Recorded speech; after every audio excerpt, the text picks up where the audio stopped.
Open hollow corner bracket hung, what? As he fell from the sky into his brother's arms, Jungwoo couldn't keep his wits together. He had no idea what was going on. How could the dog-tired guy in a desperate condition pierce through the illusory world with his strength?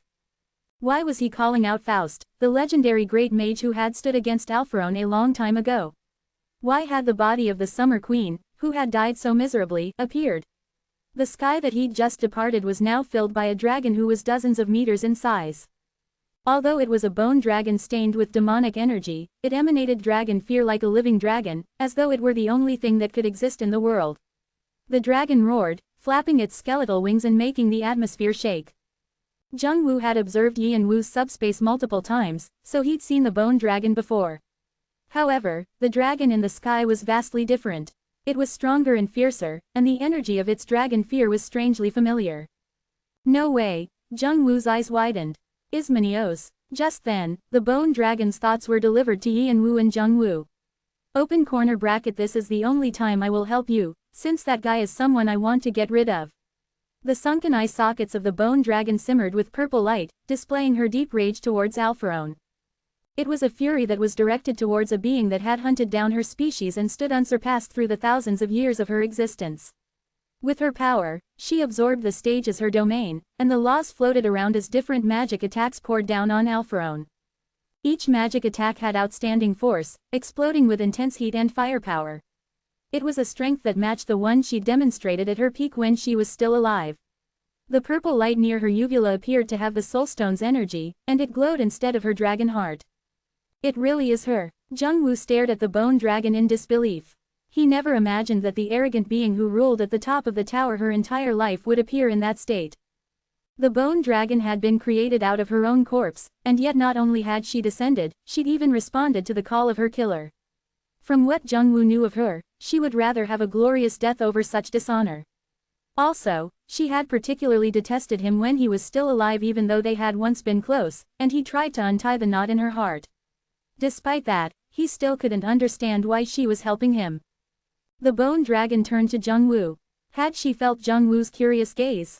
Open corner bracket back then, why did you close corner bracket? Her thoughts faded away, and the bone dragon stared at Jungwoo for a while. All kinds of emotions flashed on her face, but she didn't say anything.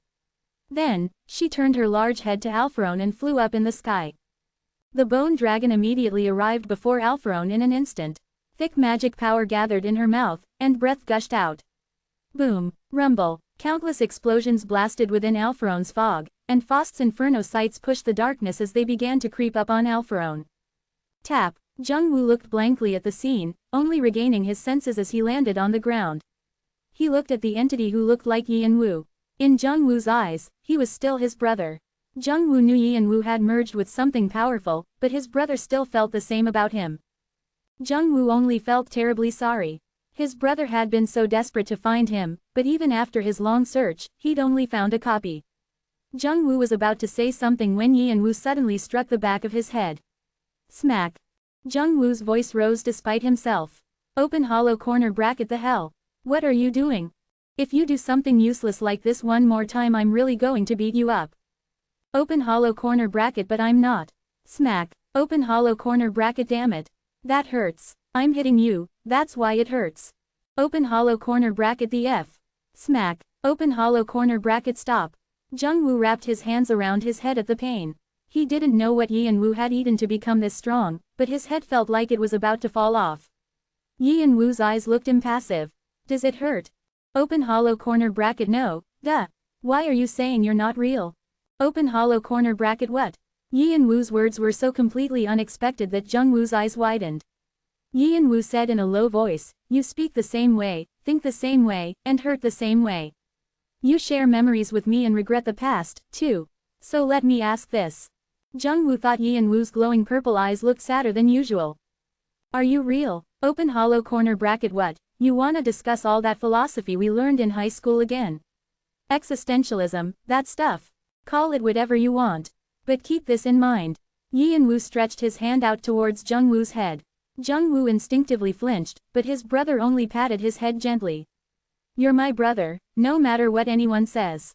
You're my nice but stupid brother who worked harder than anyone else to save our mother, looked for me desperately, and waited for me. Jung-woo couldn't speak, so don't think of going anywhere. Yi and Woo walked past Jung-woo. He was going to join the battle with the Summer Queen and Bu Faust. Jung-woo stood still for a while, not looking at Yi and Woo. Open hollow corner bracket, who's he calling stupid? Tears dripped from his face as he grumbled. Open hollow corner bracket, why is he acting all high and mighty? His shoulders dropped as his head bowed. Open hollow corner bracket, fuck. He hugged his fading body, which continued leaking letters. Spark. His body was falling apart. Plod, plod. The thing that looked like Yi and Woo walked slowly. His eyes were fixed on Bu Faust, the Summer Queen, and Alphorone in the sky. Rumble, crash, boom. The battle was so extreme that it seemed as though the stage would be crushed. The bone dragon's scarlet breath of the bone dragon turned the sky red, and heat waves shimmered in the air. The ground turned into a barren wasteland that couldn't even support a single second of life. Bu Faust gathered fire in his right hand. The hell fire that he preferred to use when he was alive uncurled, and columns of fire shot up from the ground, reaching dozens of meters in the air. Clumps of fire fell like rain due to meteor striker. His left hand, which ruled death, pointed at the ground, releasing the thousands of souls in Yi and Woo's soul collection. They began eating away at the fog. Those who gorged themselves too much either exploded or else merged with other souls to grow in size. Flames danced on the ground, souls wandered, and darkness fell from the sky. It was a horrifying sight that seemed to be straight out of the hell in legends. Alphorone tried to stop them with the power that could force the laws of the stage to change, but their resistance only grew fiercer. The High Guardians looked on, far from the battlefield, and sighed. They had already suffered during the incidents of the 23rd floor. This was like déjà vu for them. Furthermore, many players had gotten caught up in the damage to the stage and were in danger. Their list of problems went on and on. But the source of the problems, the entity that looked like Yi and Woo, acted as though it weren't a big deal at all. Pieces of the Ruyi Bang slowly floated out and danced around him with every step he took. Flash. Sparks flew between the pieces and Yi and Woo. The sparks grew as more pieces appeared and the more violently they danced. It was clear that the Ruyi Bang pieces were rejecting Yi and Woo. Something in Yi and Woo repelled the divine iron of the Ruyi Bang. However, the entity similar to Yi and Woo continued to pull the pieces into darkness, knowing full well that he risked being sealed in the Ruyi Bang. His skin tingled in an annoying manner, but his eyes remained locked on Alphorone. The residual ego's nagging wish was to escape. Since it wasn't something as difficult like resurrection or rescue, the entity didn't mind granting it. He left the main ego the task of seeing it through against a single opponent, Alphorone. As he stayed inside Yi and Woo, he had loathed even just the sound of the name. He wanted to see if Alphorone still lived up to his past abilities. Although there are limits to this body, the corner of Yi and Woo's lips rose, it'll be fun since I have the throne. Kikiki. With his strange laugh, the entity that looked like Yi and Woo extended his hand towards Alphorone. Clink. The chains on Yi and Woo's right arm, the despair of the Black King, made a sound. Clatter. The chains began to unwind like bandages. It was the first release of the divine iron, and the Ruyi Bang pieces harmonized with the chains. Extend, Ruyi. At the command, the Ruyi Bang pieces glowed with light and began to connect to the long chains. Clank, clank. The chains grew longer until one end was sucked into a different dimension. 6 points of nothingness burst open in the fog between the bone dragon and Bu Faust, and the chains popped out of each one. Clatter. The chains moved quickly to dig into the fog. The illusory world was already damaged by Jung-woo's letters, and the attack of the bone dragon and Bu Faust weakened it to the point of cracking. Since divine iron could invalidate all laws, the illusory world shattered. Crash. However, the chains only dug in deeper, reaching to the core and clattering as they wrapped around something in the empty space. Gotcha, you rat. Yi and Woo smiled like a fisherman who had caught a big haul. He pulled the chains in his right hand.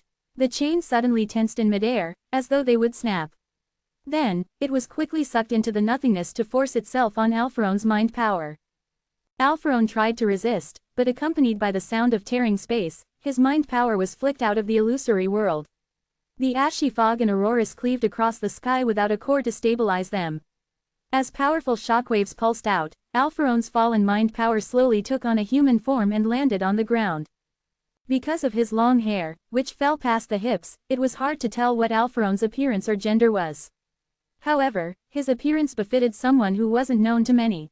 A heavy fog floated up from below to cover Alpharone's body. The bone dragon spewed out a condensed breath with incomparable power, planning to blow Alpharon away.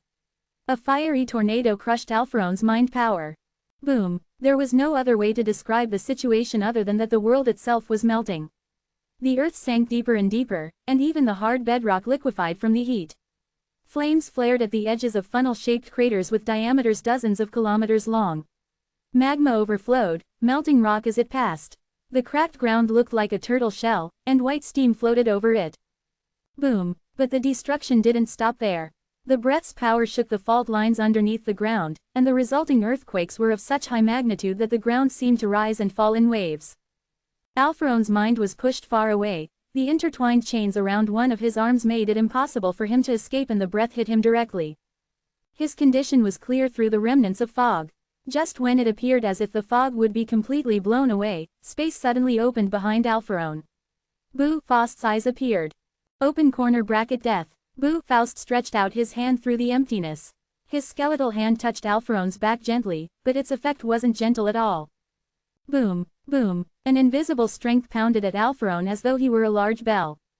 Open angle bracket soulish grace close angle bracket. It was a debuff attack that gathered the common, ordinary souls and shot them out. They not only attacked the opponent physically but also forced a curse on him. Naturally, the greater the number of souls being used, the more powerful the curse. As the soulish grace intensified, Alpharon's trembling also grew more violent. The fog scattered as though it were about to vanish completely, and the curse relentlessly assimilated with Alpharon's mind, putting him in an increasingly critical situation.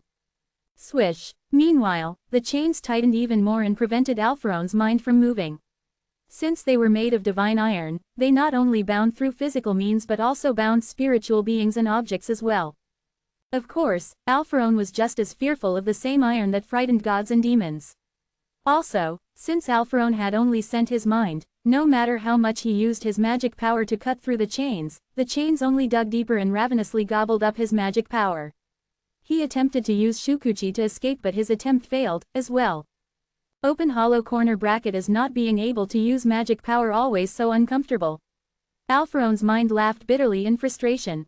He'd failed the player's skills by interfering in the system, and now his magic power was restricted. Even the skills and powers he was so proud of were failing. Finally, most of the fog was gone, and Boo Faust took the opportunity to push his hand further. Kya! Thousands of souls were blown into a great blade that created a fissure in the air, rushing to chop Alpharon's mind, which loomed over it. Alpharon only felt one emotion towards Boo Faust: fury. Open hollow corner bracket oh dear. He sighed, thinking he would really be defeated at this rate. All he had wanted to do was to retrieve the inappropriate throne from the lower world and return after taking care of the irregularities. Things had become more complicated than he expected with the blooming of darkness, and the resurrection of those that he'd killed. The Summer Queen and Faust had once caused him trouble, so if they fought against him with the darkness on their side, it wouldn't be easy. Open hollow corner bracket I suppose I'll have to play along for a bit. His defense of the 77th floor would grow weaker, but he would become that much weaker, but he steeled himself, thinking that would be better than darkness causing chaos in the lower world. Suddenly, two eyes flashed through the dark fog. Alpharon released his level. Boom! A fierce wind rose, created by Alpharon's mind. It stretched in all directions, stirring the air so powerfully that the powerful breath that nearly annihilated the stage was pushed back. The space around it was destroyed. Boo Faust, who was hiding in the other space, was blown away too. However, he could recover endlessly as long as he had a life vessel, so he immediately reappeared high up in the sky. When he looked down, he saw that there was nothing left of the destroyed stage. Alpharon's mind stood there, with a grimace of annoyance. The ashy fog turned paler and flared up violently. Then, the white fog flowed into its core and took the form of something that looked human. Although he didn't reveal his appearance, it was a big shift from how he'd originally hidden himself in the fog. Strangely, his gaze could be read since he was likely using the thousandly eyes, which could see anything. The ashy fog grew clearer and turned into an intense light, as though it were the only star shining in a dark, red sky, veiled by a celestial gas. However, on further thought, it seemed more like a sun, the only source of light in a galaxy of darkness. Open corner bracket alter ego. Boo Faust clucked his tongue. The newly awakened alter ego was exuding a solid presence compared to the mind that it replaced. If anyone could hear his thoughts, they would have thought him insane. Alphron's mind alone could crush the stage, but to Bu Faust, the only thing that seemed to matter to him was that the alter ego, which was superior in power to Alphron's mind, was simply solid. In fact, the Summer Queen and Bu Faust truly felt this way. They were among the few who had challenged Alphron throughout the long history of the tower. And so far, Alphron hadn't shown anything that could be compared to the power they'd experienced while fighting him. Bu Faust had been provoking Alphron to force him to demonstrate his full power, and he had finally gotten his wish. However, Alphron's strength was truly savage, and Bu Faust felt as though old memories buried in his subconscious were being unearthed again. If a mere alter ego could emanate so much strength, what would it be like if his true body descended? Bu Faust narrowed his eyes. Their plan wasn't just to pull down Alphron's alter ego, but to draw out his true body from the 77th floor. The darkness hadn't properly bloomed because the vessel wasn't complete yet, but the Summer Queen and Faust wanted to fulfill their life's mission since they were already working together anyway. Bu Faust didn't even want to think of his first death. Just when he'd reached his goal of darkness, Alphron had suddenly interfered. Bu Faust was determined to make him pay the price for ruining his research, even though hundreds of years had already passed. Open corner bracket fool, do you think that's the end? The bone dragon suddenly smirked. Clatter. Bu Faust's head turned into her direction, eyes filled with dissatisfaction. They were working together because of a common enemy, but they definitely hadn't been friendly with each other when they were still alive. In fact, they were closer to being enemies. Faust had displayed his madness when he'd made contracts with gods from other worlds just for his research, and the Summer Queen had ruled over the tower for thousands of years as the leader of Red Dragon. They had fought every chance they got, reducing the battlegrounds to ashes each time and making players run away in panic as soon as the two were in the same place. Their enmity got so bad that even the arrogant Red Dragon avoided Faust as much as possible. They each didn't have a good impression of the other, and if not for the great roof of darkness over them, it would have been impossible for them to work together like this. There was a reason why the Summer Queen was on the darkness's side. Although her grudge against Alphron was part of it, she also had many things she wanted to ask Heaven Wing Cha Jung Woo. Open corner bracket what? Open corner bracket look over there, you stupid idiot. Can't you get a grip on yourself even after being resurrected? Bu Faust didn't like the bone dragon's tone, but he knew she never spoke nonsense, and so he turned to look. His eyes widened immediately. The aura around Alphron continued to grow stronger, making the stage quake. It didn't seem like he would stop after releasing his level. Open corner bracket, is it possible? Open corner bracket, yes, you fool. That's no alter ego. The bone dragon growled. Open corner bracket, it's his real body. Roar. The bone dragon spewed her breath at Alphron once more. The blaze was powerful enough to make the atmosphere sizzle, but Alphron easily pushed it aside with a wave of his hand. Then, he took a step forward and his body suddenly vanished, only to reappear in front of her. Open hollow corner bracket, it's been a while, Ismanios. Alphron pulled his fist back and swung it at the bone dragon. Open hollow corner bracket, I don't feel very pleased that a dragon who should follow natural order has come back like this. A shock wave rippled through the atmosphere. The bone dragon quickly unfurled her wings and used blink to avoid it, but the wave followed her and struck her. Although it was only a single blow, it destroyed half of her body right away. The darkness covered her and quickly restored her body, but the bone dragon's eyes narrowed, displeased. Open corner bracket, damn you. Swoosh. Once again, her breath rushed out. Alphron waved his hand again and pushed the breath away, and with Shukuchi, he appeared behind Bu Faust. As though he were expecting Alphron's movements, Bu Faust instantly vanished, leaving behind various magic squares that shot out hellfire and curses at Alphron. However, these attacks only vanished like melting snow against the light that Alphron emitted. The backlash turned the attacks into a curse of light and sent it back to Bu Faust. Since Bu Faust had lived through death, he was vulnerable to Alphron's holy power, and he was paralyzed, his hand beginning to scatter even though it was wrapped in darkness. The souls circled around him protectively, only to be purified. They disappeared instantly, and hellfire and other magic were annulled. Thinking he'd be in danger if this kept up, Bu Faust attempted to leave the battlefield to deal with the holy power eating away at his soul. Using blink, he tried to hide in a cave, but Alphron followed at his heels with Shukuchi, as though he refused to let Bu Faust go.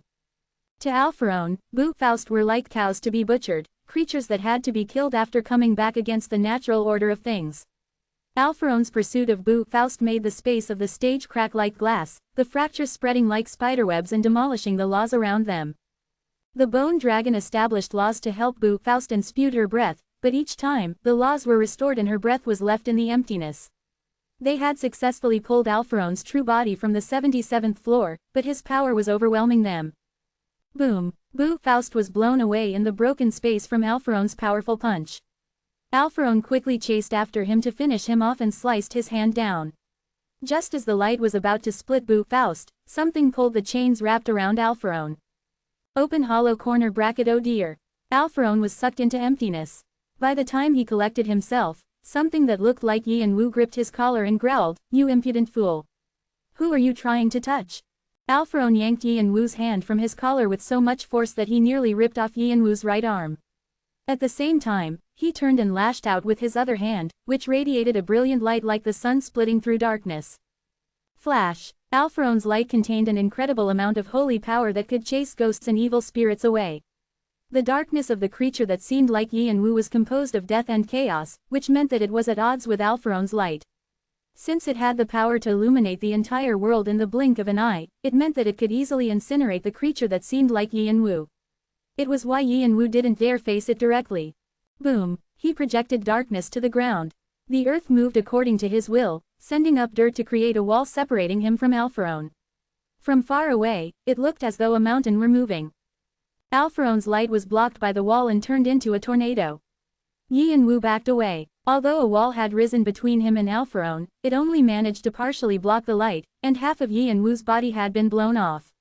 He quickly recovered, the darkness flowing out of the cast of the Black King and quickly restoring his body.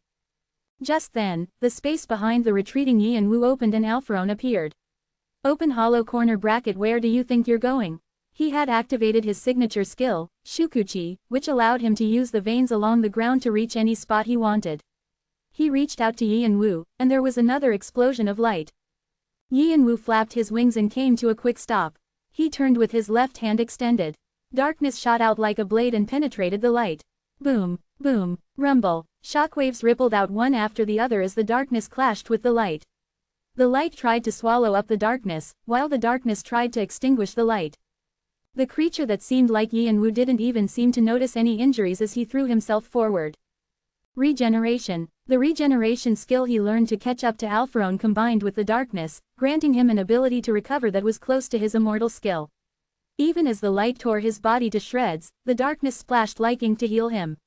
Soon, Yin Wu had reached Alpharone, and he stretched his hand out once more. Vigrid tore out of subspace into his hand, and he swung it with the power of the 8 extreme swords. Crash! The 8 trigrams from Qian to Shuan activated in order, with Heaven bracket amplifying its strength to completely sever Alpharone's arms and legs. He attempted to set a curtain of light around himself, but Vigrid just cut through it, digging in even deeper. However, Alpharone wasn't about to take the attacks lying down. His immortal meant that no matter how critically he was injured, he would recover. Thousand Li eyes gave him the ability to penetrate through his surroundings, and he could grasp Yin Wu's movements right away. To Alpharone, a body was nothing more than a disposable item that could easily be replaced. Thwack! Alpharone was decapitated, but his headless body continued to move closer to Yin Wu. Boom! His body used Shukuchi to appear behind Yin Wu, this time fully recovered. He brought his hand down on Yin Wu. Thwack! Yin Wu's neck was almost sliced through. The light divided the darkness, creeping in like poison to stop his regeneration skill from working. The creature that seemed like Yin Wu gritted his teeth and twisted to the side, brandishing Vigrid at Alpharone. Alpharone sacrificed his left arm and used Shukuchi to appear in Yin Wu's blind spot.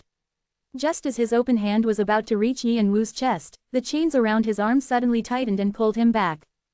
Clatter! It didn't matter how many times his limbs were sundered, the chains were tied to his soul, so it wasn't easy to escape them.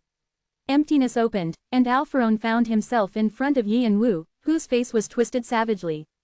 You rat! Yin Wu stabbed Vigrid into Alpharone's neck, but Alpharone used Shukuchi to appear behind Yin Wu again. He aimed for Yin Wu's waist, and Yin Wu was forced to twist his body in the opposite direction. However, he managed to pull Alpharone closer to him with the chains. Boom, boom, boom. Space opened, closed, twisted, and broke. The creature that seemed like Yin Wu and Alpharone played their game of tag obsessively. Darkness and light confronted each other, scorching the stage over and over. As if reminding everyone of her presence, the bone dragon stretched her head back and spewed breath. Open corner bracket death to a deathless one. Boo! Faust drew hundreds of magic squares in the sky and rained down attacks. Meteors of hellfire fell to the ground. Boom! The players watched as the two beings, who were close to superior level deities and had legendary accomplishments, battled in the sky. The fuck? Is that possible? They were left speechless. May the blessing of the heavens be with. Kreutz was praying on one knee, shocked as his assumptions and views of the world were crushed. With Zulfikar stuck in the ground and a large barrier stretching around him, he prayed again and again for fortune to bless Yanwu. Jungwoo watched with a nonplussed expression, his eyes never straying from the battlefield. More often than not, they were fixed on the creature that seemed like Yanwu. As soon as he was rescued, Jungwoo knew that this Yanwu was not the Yanwu he knew. It was like he had been possessed by something. Jungwoo was familiar with the appearances of possessed players. It was a symptom of divine sickness, which frequently struck apostles. Constant contact with great beings often made the soul grow muddled, and in the end, they would be swallowed up by the god they served. Most apostles lived with this risk in exchange for power, and even Viera-Dune had suffered it multiple times, growing nearly delusional with fear because of it. It was happening to Yanwu, but as far as Jungwoo knew, Yanwu didn't serve anyone. Still, he was definitely possessed by a divine being, and not a minor one. It was something large, something on the same level as Mother Earth. However, he had no idea who or what it was, despite having repeated the special benefit countless times. It was surely an extraordinary being if it could bring back two dead players and even go toe-to-toe with someone like Alpharon, whom most divine beings couldn't defeat. Yanwu was in a perilous situation, but even then, he was worried about Jungwoo. Jungwoo's heart felt like it was being ripped apart, and he could only feel sorry for his brother, who was trying to protect him even though he wasn't the real Jungwoo. PSSSS's. On top of that, his body was finding it difficult to maintain its form. Letters leaked out as his spirit scattered. His body was so frail that it might break with just a touch. The only reason he could resist was his anxiety over his brother and his longing to stay. Mr. Cha Jungwoo. Jungwoo's thoughts were interrupted when someone called his name. He turned his head and swallowed. Open hollow corner bracket Yavilk. Ohio ohyo. Ohio. It's a completely different experience meeting you like this. It truly is nice to see you. It's been so long. Ah, it hasn't been that long for you though, I presume. Yavilk adjusted his monocle and burst out laughing. He knew the exact details of the special benefit. Open hollow corner bracket Y is the system's chief administrator close hollow corner bracket. Shish. Yavilk raised a finger to his lips before Jungwoo could finish. His ferocious goblin eyes curved in a smile. That's a secret between the two of us. Jungwoo didn't reply. Ohio. I like that you've always understand what I'm saying. Listen, let me give you a gift. Jungwoo's eyes narrowed. The Yavilk he knew wasn't the kind of person who would give something for nothing. As if he knew what Jungwoo was thinking, Yavilk grinned and clapped gently. Suddenly, white steam burst out of Jungwoo's body. The stream of letters slowed, and his fading body grew clearer. Open hollow corner bracket this is. The person over there requested that you be fixed, no matter the cost. Open hollow corner bracket what? Jungwoo's eyes widened. At first, he didn't know what Yavilk meant but he soon realized that Yanwu was investing his exceptional amount of karma in him. Jungwoo clenched his teeth. It was necessary to have karma as one climbed the tower. The more you had, the greater the rewards you received. At times, you could even boost your abilities dramatically. Even though Yanwu's level was advanced, considering how many floors he had yet to climb, he still needed karma. In fact, he needed more karma precisely because he was so skilled. The price to climb higher was greater. Yanwu shouldn't be using up his karma on Jungwoo, but he had given it all up so that Jungwoo could stay alive for a little while longer. You're my brother. No matter what bullshit anyone says, you're my brother, and that fact doesn't change. Jungwoo clenched his fists tightly. His brother was a fool. This wouldn't accomplish more than simply slowing the speed of his body's disintegration. Complete restoration was impossible, and they were only delaying the inevitable. He forced down his emotions and turned to Yavilk. Open hollow corner bracket Yavilk, I have something to ask. Guardians cannot interfere or participate in players' businesses, but in consideration of our long friendship, I'll answer any reasonable questions you may have. And there's still a lot of karma left as well. Jungwoo knew Yavilk was only replying out of his own amusement, but he pretended not to know. Ohio. Well, what do you want to know? Looking into Yuvilki's eyes, Jung-woo asked, open hollow corner bracket then where's the real Cha Jung-woo? Yuvilki's gaze dropped slightly. Doesn't exist. Anywhere. Jung-woo's face was blank at first, then, he stiffly asked, open hollow corner bracket what do you mean? The expression in Yuvilki's eyes didn't change. As I said, it was impossible to know what he was thinking. You won't be able to find the soul anywhere. It doesn't exist. Open hollow corner bracket why? It's possible that, open hollow corner bracket did it cease to exist. Repeating the special benefit multiple times had put extreme stress on his soul and made his vestige body unstable. It occurred to him that it made sense for his soul to disappear from overuse. It's possible, but Yuvilki's answer was still vague. Open hollow corner bracket or close hollow corner bracket something suddenly occurred to Jung-woo. Is it alive somewhere? It's possible, open hollow corner bracket hey. Jung-woo couldn't stand Yuvilki's teasing anymore and shouted. However, Yuvilk only showed him the sparks that were bouncing off his hand. Crackle. Frankly, I've already strained myself just telling you this much. Look at this. Jung-woo was dumbfounded. Just by giving you a hint, the system has already begun warning me not to interfere in players' businesses unnecessarily. Oh, I cannot tell you more. How unfortunate. Yuvilk adjusted his monocle and continued, still, there is something I can tell you within my authority. On that day, you were considered dead and logged out. Jung-woo muttered Yuvilki's words to himself. They seemed like gaming terms in a way, but he couldn't afford to forget them. He had to repeat them to Yi-woo. Technically, what you're thinking right now might not be completely untrue. Just as ## said, you're also an existing Cha Jung-woo. Open hollow corner bracket I'm just vestiges left by the special benefit close hollow corner bracket. Yuvilk shook his finger. You seem smart but also frustratingly dull at the same time. Jung-woo felt like he was being pulled in by Yuvilki's words. Haven't you heard that souls are commonly divided into spirit and vigor? The spirit is what we normally associate with souls. Beings live and die, and they long to be reincarnated and be reborn, things like that. In that case, what do you suppose vigor is? Open hollow corner bracket the traces of the spirit. Beep. Incorrect. It's the course of one's life. Yuvilk smiled. The spirit loses all memories when it's reincarnated, so can you say that a tabula rasa is really you? You are the result of all memories and choices you've made until the present moment. Even if you're reincarnated, the person who lived your former life and the person who lives your reincarnated life are different. They're strangers to each other. If so, what is the vigor that records one's life and experiences? Although this could have been just a rambling philosophical theory, Jung-woo trembled. He possessed Cha Jung-woo's history and life path. If Yi-woo ever found Cha Jung-woo's real soul one day, and the soul didn't have any of the memories, could it really be considered Cha Jung-woo? Straighten your back, and pay attention. Technically, you could be the real Cha Jung-woo compared to some spirit that might not even be found. Jung-woo bit his lip. Although he was silent, his despondent eyes had grown determined, as if his resolve had hardened. As Jung-woo turned to look at Yi-woo, Yuvilk didn't miss the newfound determination in Jung-woo's eyes. He could see his will to live. I feel happier now seeing you like this. Oh hio.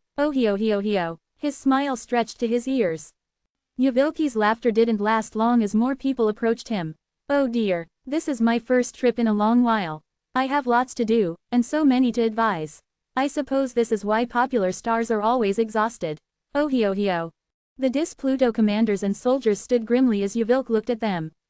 Greetings to the chief administrator of the bureau, Yuvilk the servant. Oh hio. That name and position are actually already in the past, but it's nice to be called that. Yes. What seems to be the matter? Gerard, the interim commander who had taken Lamb's place, said formally, I wish to propose a deal to you and the bureau. Oh ho, a deal, fine, what is this deal that you're speaking of? Gerard took a deep breath. He had to be careful with his words if he wanted Dis-Pluto and their master to survive. Their master was putting up a good defense against Alpharon, but it was ridiculous to think that he was protecting them when they were his spear and shield. Losing a master once was enough. Of course, making a deal with the Bureau wasn't ideal, either. The relationship between the heavenly world and the Bureau was like one between cows and chickens. Proposing a deal might cause problems in the future, but there was no time to weigh the pros and cons. I seek your advice. I think it's obvious what you'll ask. What do you advise we do to fulfill Alpharon's criteria? Gerard had made his decision. Alphorone had appeared because of the pledge between the heavenly world and the lower world. He considered the presence of Tartarus, military in the lower world as a violation of the pledge. Thus, if they upheld the pledge, Alphorone would no longer interfere. Although Alphorone was known for imposing his sense of righteousness on the players and transcendence, he was equally strict with himself. You wish to mollify Alphorone, is it? I know it's not impossible even though it's not well known. As the former chief administrator, you must have some insight, and so we seek your advice. You seek my advice. Please advise us. Gerard and the rest of Displuto bowed. Yavilki's eyes widened in surprise, and he laughed. He never imagined that one of the proudest militaries of the heavenly world would lower themselves before him. From what he knew, they hadn't even served their new master for an entire day, but they were already this loyal to him. As expected of .. It's always new and exciting with you. Oh ho, he chuckled, glad that his judgment of the player he'd watched since the tutorial wasn't wrong. Getting involved in this is a bit, but since it'll be harder to restore the stage if it's destroyed further, I'll give you a hint. There is one way. The bowing soldiers lifted their heads. What? Before we continue, shouldn't you show me what you will pay for the advice? Gerard used open speaking to reply, fearful that someone might overhear, and wet his lips nervously. Yavilki's eyes widened, then curved happily when he heard. Oh ho, really, that must be a precious and important treasure that cannot be replaced for Displuto. Treasure can only be protected with strength, and we are currently powerless. Rather than having the treasure stolen, it's preferable to leave it in trustworthy hands. That's an interesting way to put it. Leave it in trustworthy hands, you say. I never said I'd return it. It doesn't matter if you use it. It won't become worthless just because you do. And with our new master, Gerard turned to Yi and Wu, who clashed against Alphorone again with darkness. There was a steady faith in his eyes. I believe he will recover it someday. Whether as a reward or through some other method. Oh ho. Good, very good. This kind of confidence is important in the tower. Yavilk adjusted his monocle and spoke again. The advice I can give you is very simple. What is it? The throne of death. In that moment, as he bared his teeth in a smile, he seemed as cold as a demon. Think carefully about the trait of the seat is sitting in. You'll quickly find your answer. The soldiers of the underworld tilted their heads in confusion. Then, they straightened their backs when they came to a realization. Are you? Yes, that's it. It's also a good opportunity to test your loyalty. Swish. The creature that seemed like Yi and Wu barely avoided the hand that tried to slice at his neck. He pulled back his left arm. Clank. The chains tightened and Alphorone's hand paused in mid-motion.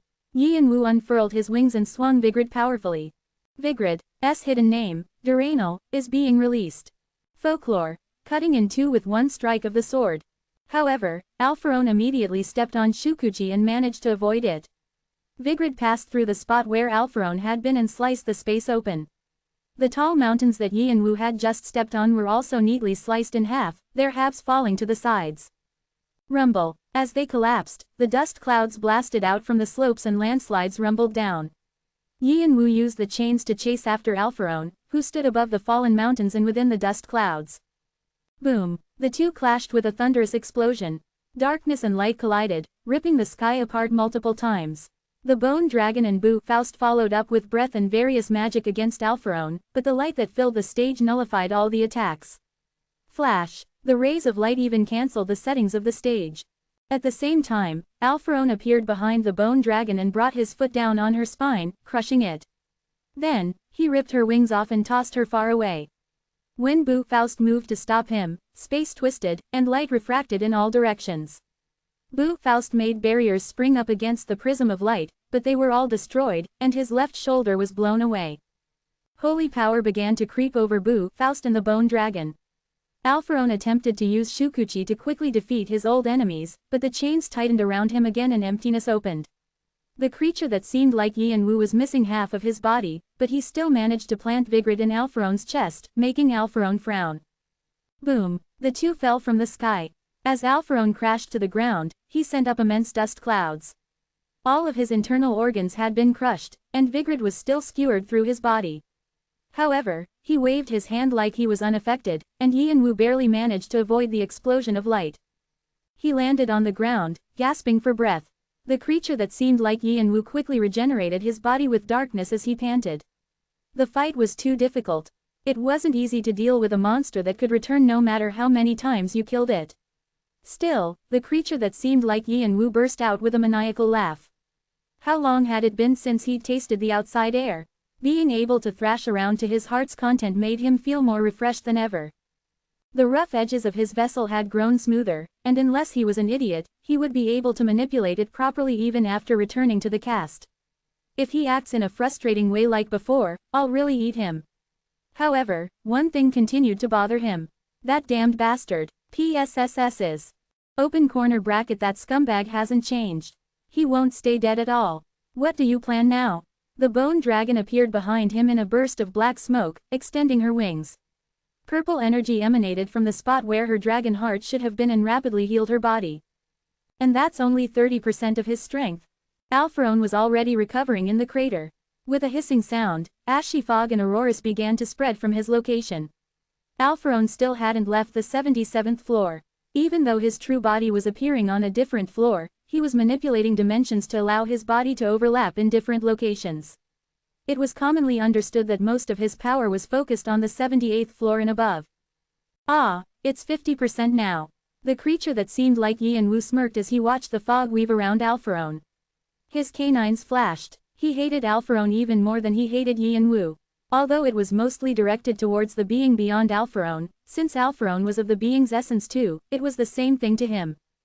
However, it was impossible to subdue Alphorone in his current state. He was just stalling for time and nearing his limits. At this rate, Yin Wu would be completely taken over. This was why mortals were difficult to use. The creature who seemed like Yin Wu rubbed his lips with his thumb, thinking he needed to come up with something, when Pluto suddenly began to close in on Alphorone. The creature that seemed like Yin Wu frowned. What are those things doing? Perhaps they were trying to help him, but it just looked like suicide to him. Actually, he didn't care how many of them died, but the problem was Yin Wu.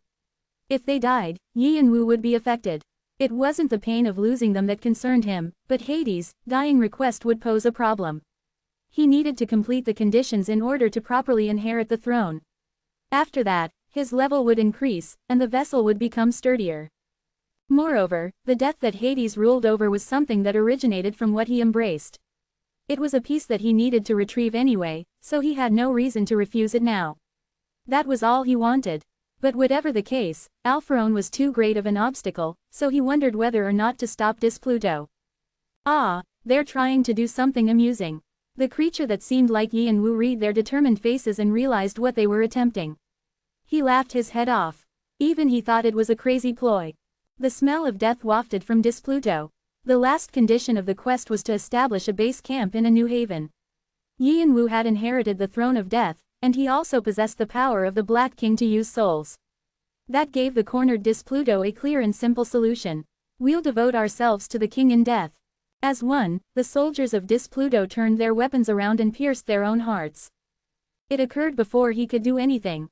There had been no indication of their plans, and they didn't have any last words. They just surrounded Alphorone and suddenly turned their spears on themselves. The creature that seemed like Yin Wu could sense that Alphorone was surprised for the first time. Even if he was always looking down from above, he couldn't predict the future. A mass suicide was too shocking. The blood of divinities spurted from torn hearts, and souls floated above lifeless eyes. As he watched, the creature that seemed like Yin Wu knew what he had to do. The three castes of the Black King shook. Swoosh. The shadows in the ground quickly began to spread. Although the light ate some of the shadows, some of them contained a darkness that swallowed the light. The Black King was made up of shadows, and they were the foundation of his power. Soul Collection was one of the shadows, and a black haze soared over the shadows, mixing with the souls of Pluto. They were being added to the Soul Collection. Open hollow corner bracket foolishness. Alphorone caught onto what they were doing and spread fog around to stop the shadows from expanding. Open corner bracket ha ha ha. This is crazy, you're all crazy. Everyone's lost it. But Alphorone, even if you're the craziest one here, there's no way you can block this from happening. Open corner bracket stop bothering master. The bone dragon laughed in an insane manner and burned the fog with her breath. Boo! Faust used the spirit Gui to defend against Alpharone's other powers. They were doing their utmost to prevent Alphorone from stopping Yin Wu and Pluto were attempting. CHH. Meanwhile, the minds of the Pluto members reached Yin Wu after merging with the Black Haze. All of their thoughts, emotions, and desires were relayed to the creature that seemed like Yin Wu as one voice. Open corner bracket new king. Open corner bracket please. As king, Yin Wu instinctively laughed at their invocations and a corner of his lips rose. I accept your implorations. With that, Yin Wu opened his left hand and placed it on the ground. There was no need for him to say the command. The greedy guy wouldn't lose such an opportunity. White canines grew on the black bumps and stuck to the ground. Clack. Batory's vampiric sword is progressing with a large-scale absorption. A gigantic shadow of the souls of Dis Pluto whirled into Batory's vampiric sword. All the soldiers of Dis Pluto, from the lowest foot soldier to the generals, were divine or nearly divine. Their souls were great and holy, which meant that their deaths would affect Yin Wu greatly due to the throne he sat on. On top of that, they hadn't simply committed suicide. They'd acted based on their trust, in fact, their faith, in Yin Wu. These acts of faith were the deeds of martyrs, and they were considered outstanding offerings to gods. At this moment, the creature that seemed like Yin Wu was the king and god of Dis Pluto, who had chosen to martyr themselves. Ha ha. The creature that seemed like Yin Wu felt his incomplete darkness fill up and laughed. Ha ha ha ha. Death. It was the most fundamental form of darkness. The second and third conditions of the sudden quest Exodus have been completed. The second condition of the Exodus quest was to successfully escape Tartarus, and the third was to create a base camp in a safe location. However, there hadn't been any specific conditions attached to the location, as long as it was something the system could approve and Dis Pluto would feel safe in. Those considerations meant that the soul collection, which had the power of darkness, was second to none in safety. There was no need for concern once one was inside it. As long as Dis Pluto had their king and god, the soul collection would never collapse. Even in death, they would be with their god, which made it a paradise. You have successfully completed the sudden quest Exodus. You have made an achievement that is not easily accomplished. Additional karma will be provided. You have acquired 100,000 karma. You have acquired an additional 200,000 karma. You have been rewarded with the Underworld Domain Declaration. You can project the power of the throne in designated locations. You have been rewarded with the qualification to reconstruct Tartarus. You can set a new Tartarus that leads to Erebus. You have been rewarded with a piece of holiness. You have been given an additional reward of a hint of transcendence. The locked power, Dark Army, has been unsealed. The locked power, Throne's Inner Eye, has been unsealed. The vessel has become more durable. The creature that seemed like Yin Wu laughed, then clucked his tongue. He'd done something nice for the annoying guy, but this was fine, too.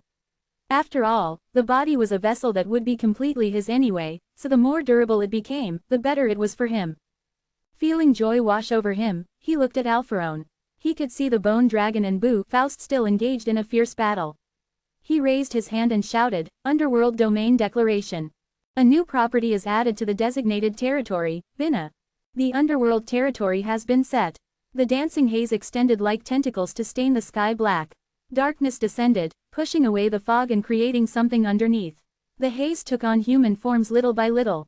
They were soldiers with shining black armor, helmets, and spears, whose red eyes blazed like fire under their helms.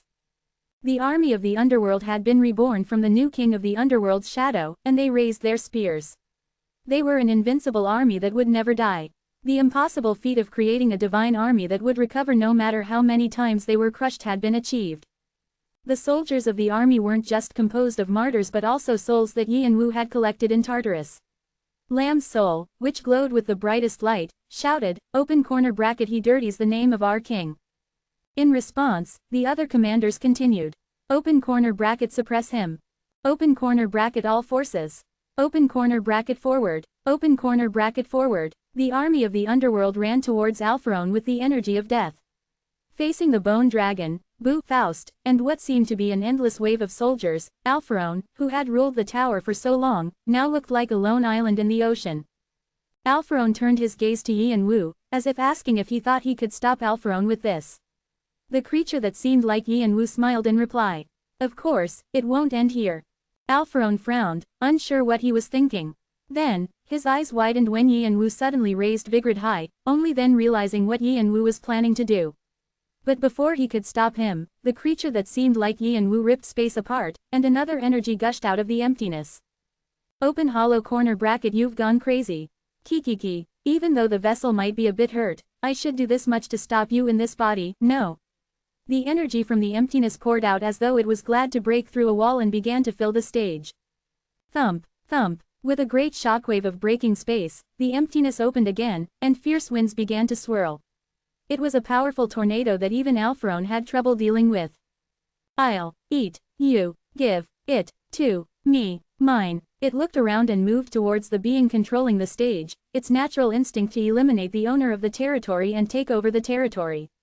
The owner, of course, was Alphorone.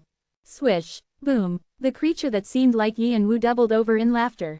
The thing that had appeared through the ripped space of Tartarus was emitting an intense vestige that made it clear to everyone what it was, Mother Earth. She had been searching for Yin Wu, and searching for the stage. Give it, even though Yin Wu was right next to her, Mother Earth couldn't sense him because something greater had swallowed Yin Wu up and hid his presence. Because of this, Mother Earth thought Alphorone had consumed Yin Wu, placing him in an awkward position. Alphorone was flustered. He'd never expected that both the army of the underworld and Mother Earth would appear. Still, he couldn't allow someone like Mother Earth to invade the stage either. He thought it would be too dangerous. Alphorone's expression grew grim, and he brought over half of his true body from the 77th floor. Swish, the light around him burst open and unspooled like string. Thump, the pressure on the stage expanded as an extraordinary presence soared up. It was Alphorone's first appearance in dozens of years. On his right, the soldiers of the underworld ran to him, and on his left, Mother Earth's aura approached. Alphorone began to move in order to quickly eliminate them. If he wasted time, the 77th floor would be invaded by the beings of the heavenly world.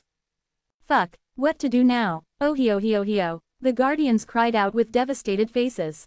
Yin Wu turned around and stretched out his shadow to his party. He thought he had caused enough trouble. Even Alphorone would have trouble dealing with all of them. After the fight was over, he'd probably have to rush to the 77th floor and focus on propping up his defenses. Restoring the damage and the effects of his descent would tax him greatly, and the system could limit him. Everything worked out, especially since the Union was on the verge of becoming undone. That annoying monster could be avoided for the time being. Most of all, it was satisfying to have landed a punch on that stuffy face. Keek, the creature that seemed like Yin Wu laughed and moved floors. Will you move to the next floor? You are being transported to the 36th floor. This is the 36th floor, the gate of Blue Island. A number of people poured out of the big blue portal. Khan and the other members of the party looked completely exhausted. From the battle in Tartarus to Alpharone's appearance, they had faced consecutive large-scale events that most players would probably see once or twice in their lifetimes. They felt dizzy. Kane, but they didn't have the time to be tired. As soon as they got through the portal, Yin Wu lost his balance and fell over. Khan dashed forward and picked Yin Wu up. It was hard to believe that the limp person in his arms was the one who had just crazily fought Alphorone. Black haze leaked out of Yin Wu like water. His temperature was so hot, it was as though he were on fire. It was divine fever. Khan and Brahm tried to heal Yin Wu with Bian and magic, but the fever only grew worse. It didn't seem to want to cool down. Divine fever was the aftereffect of the visitation of a deity. Since it overheated the soul, there were limits to what even Bian could do. Brahm was from the 98th floor, but that was also why he knew even less about how to treat it. Just then, a sharp voice came from behind. Open corner bracket move, you thick-witted idiots. The party turned to the voice and stiffened. The Summer Queen was walking elegantly to them in her human form. Instead of the red hair that had personified her during her life, she now had long, black hair. The Summer Queen narrowed her eyes as she noticed everyone's guarded expressions. Open corner bracket, I know what you're thinking in those stupid heads of yours, but that won't happen, so move. I don't like it, but I have to help him right now. Yin Wu's power had summoned the Summer Queen. If something went wrong with him, her chances of resurrection would disappear. Yin Wu's companions seemed to think she had a point, so they stepped back, although they continued to be wary. They knew how sly the Summer Queen was. Even if they were on the same side now, she had to have some resentment toward Yin Wu, who had pretty much killed her. However, the Summer Queen snorted, unconcerned, and approached Yin Wu. At that point, someone stopped her. It was Jung Wu. The Summer Queen paused. Her surrender as a bone dragon was humiliating, but she had accepted it was because she had a lingering attachment to Jung Wu. Open corner bracket, what is it? Do you still have something to say, Heaven Wing? Technically, the Summer Queen was one of Jung Woo's greatest enemies. Just as he had taken her dragon heart, she had taken his life. It wouldn't be out of the ordinary for them to antagonize each other, but Jung Woo only shook his head and said with a faint smile, open hollow corner bracket no. Please take good care of my brother. The Summer Queen didn't speak. Open hollow corner bracket please, Ismanios. Open corner bracket HMPH. Like I said, I'm one with him even if I don't like him. So stop getting in the way and move. The Summer Queen's eyes trembled for a moment when Jung Woo said her name, but she gracefully walked past him. Jung Woo just watched her. Open corner bracket fool. If you want to be someone who can resist me even for a little bit, you should be able to overcome this easily. You still have a long way to go. The Summer Queen spread open her hand as she looked at Yin Woo. Whoosh. Blue light exploded from her palm. Where was he? Open hollow corner bracket I thought the vessel was ready, but the contents are still too weak. There's nothing to eat. Everything was spinning. Open hollow corner bracket kikikik. You'll have to work harder. You're nearing the end of the time I've given you. Close hollow corner bracket. What was he talking about? Open hollow corner bracket you don't think that you're the only one being given this opportunity, right? Opportunity. Yin Woo snapped to attention. He was barely awake after roaming deep in a dark sea. Fragments of memories floated up in his head of uniting with the demonism, returning Bu Fost's memories, turning the Summer Queen into the Bone Dragon, and darkness whirling like fire with a wave of his hand. It felt as though some remained on the tips of his fingers. It had been him, but also not him. It had been something great. It was difficult to call it the demonism anymore. It was like returning to the origin. It was as though forgotten memories and egos buried inside an abyss had been pulled up. It was like the tip of an iceberg. Yin Woo was merely the part that could be seen on the surface, and the rest was deep in his consciousness. He had only expected the demonism to pop out and wreak a little havoc, and this feeling was completely unexpected. However, as if it had no intention of satisfying Yin Woo's curiosity, the demonism disappeared after teasing him. Yin Woo called it multiple times, but the demonism didn't even turn around and just hid itself in the Philosopher's Stone to sleep. Still, it was a relief that he'd helped them deal with Alpharon. Yin Woo couldn't imagine what would have happened without his help. Pluto would have been destroyed, and the throne of the underworld seized from him. Of course, considering how perfect and omniscient as Alpharon was, it was likely he would resume control. But Yin Woo agreed with the demonism's assessment that Alpharon would be busy for the time being. The pressure from the higher floors was probably quite intense right now. With Mother Earth below, and the progenitor gods and creator gods above, Alpharon's hands were tied. And even if Alpharon did somehow manage to get rid of them, he probably wouldn't have a chance to go after Yin Woo immediately after. Now that he'd seen Yin Woo awaken the power of the Black King, he would probably come up with a way to fight it first. In the end, Yin Woo had to grow as powerful as possible before Alpharon interfered again. Aside from that, you definitely have a grudge against Alpharon. How do you know each other? His eyes slowly opened after asking the demonism that question. He saw a woman with long, black-red hair speaking to someone who looked like him. Although it was his first time to see that hair color, Yin Woo recognized the familiar face right away, especially since she was connected to him spiritually. Summer Queen. The entity in front of him was the Summer Queen, but also not. The real Summer Queen had been erased and then became a supplement for Yin Woo's soul.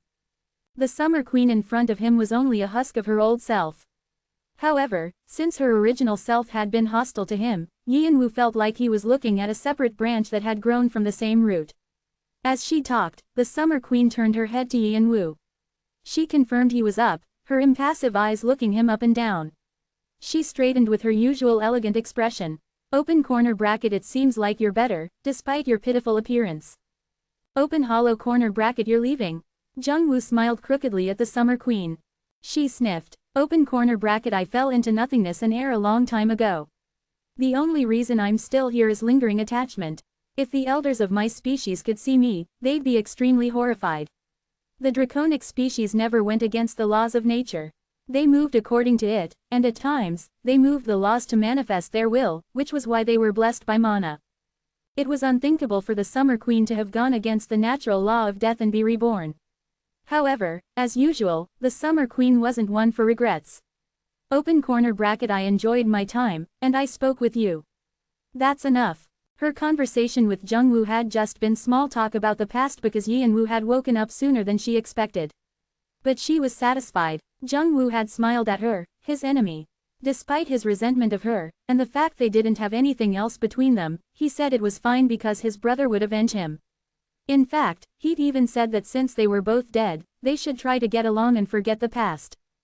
She didn't know whether he was innocent, naive, or just generous, but this helped her get rid of her lingering feelings.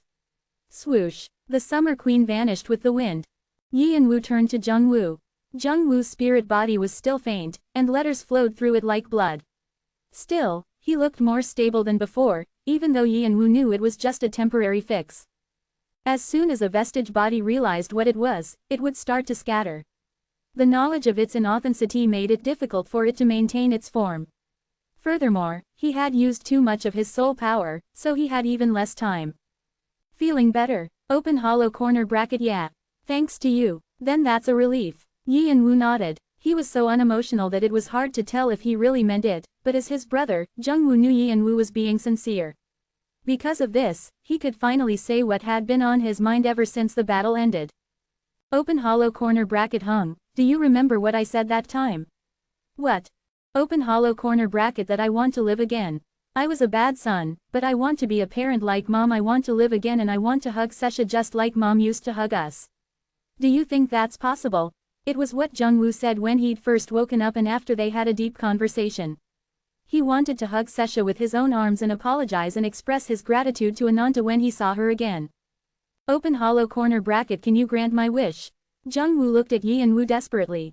Yi and Woo nodded solemnly. I'll do whatever it takes. Open hollow corner bracket you know resurrection is beyond the domain of most gods, right? Of course. Open hollow corner bracket then you have a lot to do. Jung Woo grinned. There were cases of players handling corpses or using souls. However, returning a dead person to the same condition they were when they were alive had never occurred in the tower before. Resurrection was beyond the territory of normal skills and powers. They were miracles. Only a conceptual god or a progenitor god related to creation or life could make it possible. Also, since it was an unknown territory, it was only a guess that these gods would even be able to do it. After all, he had never heard of anyone succeeding. That meant Yi and Woo wouldn't be able to succeed even after gaining the throne of the underworld and gaining divinity. Then there was only one way Yi and Woo could resurrect Jung Woo. He'd have to reach the top of the tower to become a true god in order for his wish to be granted. He had to reach the goal of every player. Open hollow corner bracket Yi and Woo was going to be busy again. Reaching the 100th floor meant climbing to the 50th floor, the wall that players had difficulty getting over, passing Alpharon on the 77th floor, and stepping onto the 98th floor, where gods and demons lived. Then, there was the land of mystery that neither player nor Transcendent knew anything about, the 99th floor. On top of that, it would be next to impossible to find a soul that could be anywhere. Yi and Woo's determination might be seen as delusion, but Jung Woo knew his brother would be able to do it. His brother had always been like that. With this, Jung Woo could finally fall into a peaceful slumber. His spirit body began to fade, and letters leaked out as sentences. This time, they didn't gush out uncontrollably, but slid out steadily and in order as they narrated the contents of the diary. Open hollow corner bracket until then. He smiled, his body growing dim. Open hollow corner bracket I'll be waiting here. Swoosh. With those words, Jung Woo disappeared into light. The letters danced around Yi and Woo before they were sucked into the pocket watch.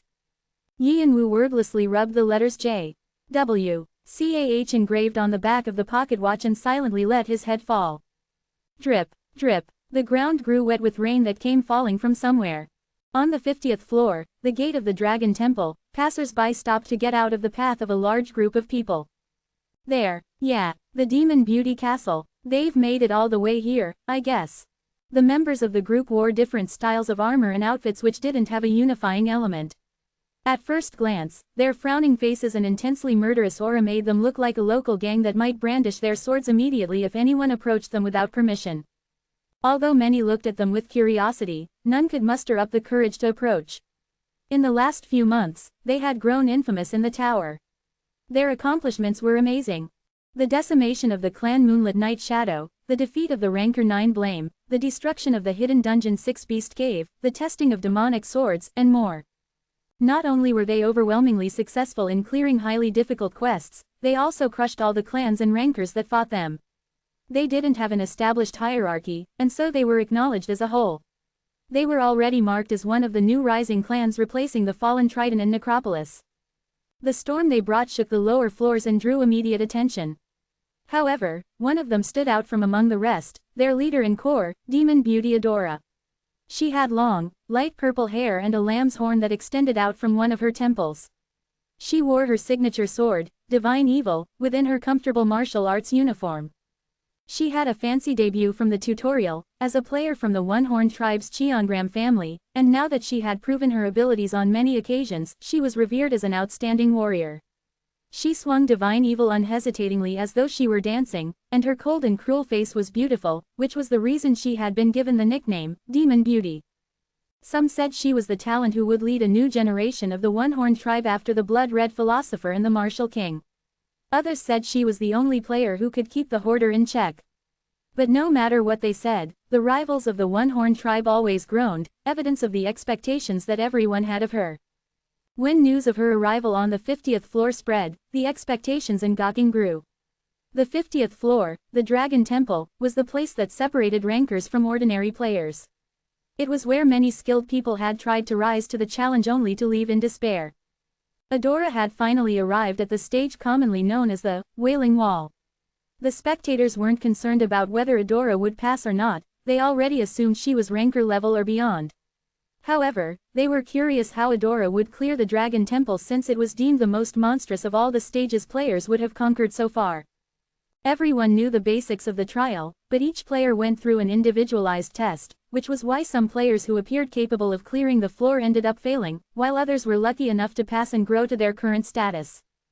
This is so annoying, but Adora just felt sick and tired of the gazes. The attention made her feel uncomfortable. The tower was for individuals who wanted to train their abilities and get to a higher peak. It was inevitable that they would be very individualistic. For many, even 24 hours wasn't enough for training. Adora had grown up with this tenet, just like her father and the members of her tribe. She had spent her life seeing them live up to it, and she believed that it was the correct attitude to take when it came to climbing the tower. But what was this? Even though the other players seemed like heavyweights and big shots in the planet or world they came from, they were busy cheering her on fanatically. It was as though they'd forgotten themselves and only felt vicarious satisfaction through a rookie like her whom they thought would challenge the beings currently in power. Not to mention, the number of hyenas who hoped for her crumbs was increasing.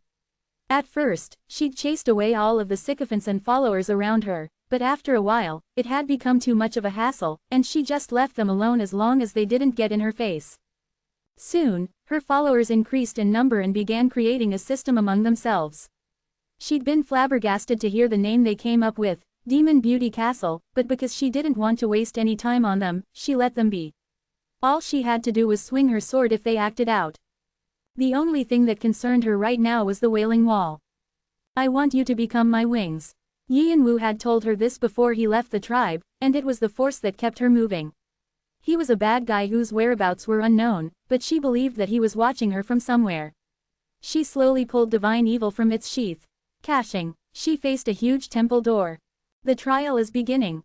Open hollow corner bracket death to the trespasser. Above a river of lava, the demonic beast Plukrat spread his paper-thin black wings and roared, releasing an intense wave that shook mountains. A hidden true name of Vigrid, Gaibulg, is being released. Folklore. Seawater homing. Swish. Attached to the Ruyi Bang, Vigrid flew straight towards Plukrat's heart. Gaibulg was the latest of its hidden names to be released. It was a spear made of a sea monster's bones that had passed from hero to hero until it reached one named Kukulane. It never missed its target, no matter where it was hurled from. Dozens of thorns rose in its wake to further injure the enemy. When Yianwu first released the name of Gaibulg, he'd been a little puzzled since Vigrid was a sword, but he realized that a blade could become a spearhead, and since he normally combined the Ruyi Bang and Vigrid anyway, it wasn't such a strange thing, after all. Since Gaibulg gained fame as a spear, the destructiveness of the Ruyi Bang and Vigrid together was amplified. Boom. Open hollow corner bracket crew. Spiky thorns popped up from Plukrat's chest as Gaibulg pierced through his back and groin. Plukrat thrashed around in pain and screamed. However, the sounds were quickly muffled as shadows emerged from the spiky thorns and consumed his body. Open corner bracket something to eat. Open corner bracket more strength for my master. The spirit Gwai dashed towards Plukrat, trying to take bigger bites because they hadn't had a tasty meal since Tartarus. Plukrat stumbled in front of the marsh of shadows and fell over. The hidden boss of the 39th floor, whom many players failed to subdue, was dead. All trials have been completed. You have made an achievement that is not easily accomplished. Additional karma will be provided. You have acquired 100,000 karma. You have acquired an additional 200,000 karma. Health and magic power are recovering. All injuries are being healed. All gods of death marvel at you. All demons of death nod with satisfaction. Many gods observe you with watchful eyes. Many demons reveal their greed for you. Your karma is being calculated. You have set a new record on this floor. Will you register your name in the Hall of Fame? You have refused to register your name. Your record has been deeply engraved in the tower. You can register your name whenever you wish. Will you move to the next floor? He's ranked first on this stage too. His speed is amazing. Brahm smiled wryly as he watched Yanwu from afar. Galliard crossed his arms and nodded. He can't seem to help it. He's gathering all the hidden pieces that even we didn't know about. And no matter how hard the trial of the floor is, it's too easy for him. Until even the 60th floor, no stage would be as dangerous as Tartarus, not even the 50th. In fact, considering what Yanwu had gone through, it was likely that he would find even those floors easy too. No player had ever dealt with the Gigantomachia, Mother Earth, and Alpharon one after the other. Perhaps only the 9 kings would have experienced something similar. He's probably plenty anxious. We don't know everything, but he's probably holding it in as best as he can right now. Galliard remembered Yanwu slowly returning with the pocket watch in his hands, mask tight on his face, when they were still on the 36th floor. Jungwoo hadn't been there. Yanwu didn't explain, but it wasn't hard to guess what had happened. Jungwoo was an unstable vestige body that could fall apart at any moment, and if not for the pocket watch, it would have been impossible for him to exist. Jungwoo had probably realized this and fallen in a deep sleep inside the pocket watch in hopes of better days in the future. They could tell what Yanwu was aiming for: complete resurrection. He wanted to perform a miracle that existed only in legends, something that even transcendence couldn't achieve. In order to do that, he needed to climb the floors as quickly as possible. However, there were still too many obstacles in Yanwu's way, and he needed a lot of time to get rid of them and go higher. It seemed like Yanwu was aware of this, and he steadily moved forward. He was clearing the floors faster than expected. It seemed like they'd just left the 36th floor, and here they were already on the 39th floor getting ready to ascend to the 40th. Still, because he was human, he couldn't suppress his anxiety perfectly. Yanwu was always cold-blooded and dispassionate, but when came things related to Jungwoo, he couldn't hide his emotions. It made them pity him. If the vigor is still in the pocket watch, where's the spirit? I wonder. As they watched Yanwu sympathetically, Brahm and Galliard couldn't stop turning the question over. An existence was a combination of vigor and spirit. If Jungwoo's vigor remained as a vestige in the pocket watch, then where was his spirit, his actual soul? What's for sure is that Jungwoo didn't leave his vestige in the pocket watch simply to create a diary. Brahm wrinkled his forehead, muttering to himself. The primary reason he'd left the diary behind was to use the special benefit for Yanwu's quick growth, but could that be the only reason? Brahm thought not. The Jungwoo he'd known was innocent but not stupid. He was a clever guy. There wouldn't be a point in the soul returning on its own, so did he store the memories and ego separately? The thought that it might not be the end kept nagging at him. No, it couldn't be. In the worst-case scenario, it's possible that the soul ceased to exist after repeating the special benefit so many times, and only the memories were left behind. Brahm swallowed at the thought. We have to hope that's not it. It would be too sad of an outcome if it were. All he could hope for was that some other arrangement had been made. You're still the Brahma of creation, but you don't know. I've lost my divinity, and my body doesn't have any holiness either. It's been a long time since I've abandoned my omniscience and powers, so what more could I know? Brahm snorted at Galliard and dismissed the question. Just then, a new message popped up. You are being transported to the 40th floor. The subjugation of the floors was continuing without rest. This is the 42nd floor, the gate of Kyukjang. The trial of the 42nd floor is beginning. Trial. In the past, battlefields were the only stage where warriors could prove themselves. They had to show their courage, unbending spirit, leadership charisma, and outstanding physical abilities. Aside from these, there are also other things that can be demonstrated in the battlefield: strategy and luck. On the battlefield, you must have the ability to rationally assess the forces of your base, a resourceful brain to turn the tides in your favor, and luck to ensure your plan goes smoothly. There are waiting areas so that you and 99 other players can observe each other. In front of you will be 4 different paths: red, blue, black, and white. Choose one, and create a team for your path to compete in a randomly assigned environment. The rules of the competition are as follows. 1. Once chosen, the team members cannot be changed. 2. Each team is given 5 skeleton insignias and 1 team flag. 3. A skeleton insignia represents a debuff. The more insignias a team has, the more powerful the debuff grows. This means that teams must transfer their insignias to other teams. 4. If you steal the flag of another team, you will exchange team colors and number of insignias. 5. Every 24 hours, each team's insignias will be counted. The team with the most insignias will lose.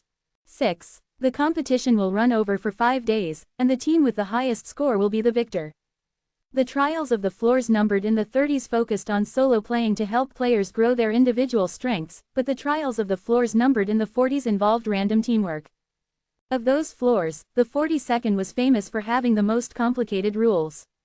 A maximum number of 100 players would be divided into teams of 4.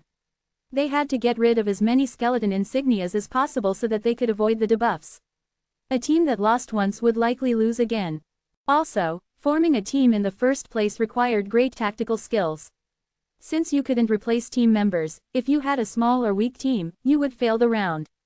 Players often already formed teams even before entering the 42nd floor, sometimes recruiting mercenaries or using other devious methods. With that said, weaker teams didn't always lose. Since teams could exchange colors, sometimes, all a team had to do was steal a flag, and they would end up with the other team's insignias instead. However, there was no way to know how many skeleton insignias other teams had. One could only observe and judge carefully. Some teams even pretended that they only had a few insignias when in fact, they had the most, while those who had a lot of insignias pretended that they only had a few, and so on. At times, teams could work together or betray each other. The word, kyukjang, was the word for striking a kkwa enquiry, a small flat gong. It was an appropriate name for the stage. However, this round had a new variable that could even be considered a hurdle. What? The hoarder is here. Why? Shouldn't he be on a higher floor? Did he come to massacre civilians? Have you forgotten that the hoarder still hasn't reached the 50th floor? Oh right, damn it, I thought he was dead because there was no word from him for a while, but he had to come this time. What should we do? Do we have any other option?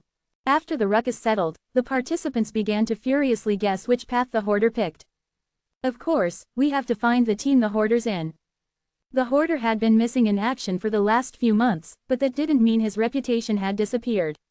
Although rankers still believed that his abilities were overstated, the players on the lower floors were sure of his overwhelming power. The stories about his destruction of the alliance between clans that included the Iron Lion clan on the 20th floor still made their rounds.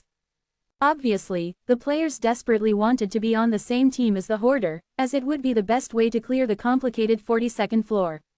However, opinions about the path he chose were divided, and there were no clues to help the players guess. Most of them had to depend on their luck or sixth sense. The player Willip also wanted to be on the same team as the hoarder, and he had one advantage: I'm not like those blind fools. Willip smirked at the other players in their waiting spaces, deep in thought.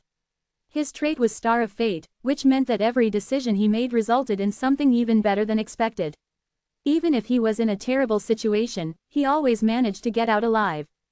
It was thanks to this trait that Willip managed to climb the floors with a score that higher than someone with his skills would have. Now, he was a skilled player thanks to his luck. Willip quietly pulled out 2 small dice before beginning the trial. Open angle bracket dice of fate, close angle bracket. It was a skill based on his trait, and a tool that blessed his fate. His comrades had grumbled about it, saying the game was rigged, but Willip believed that the dice would lead him to luck again and choose the hoarder's path.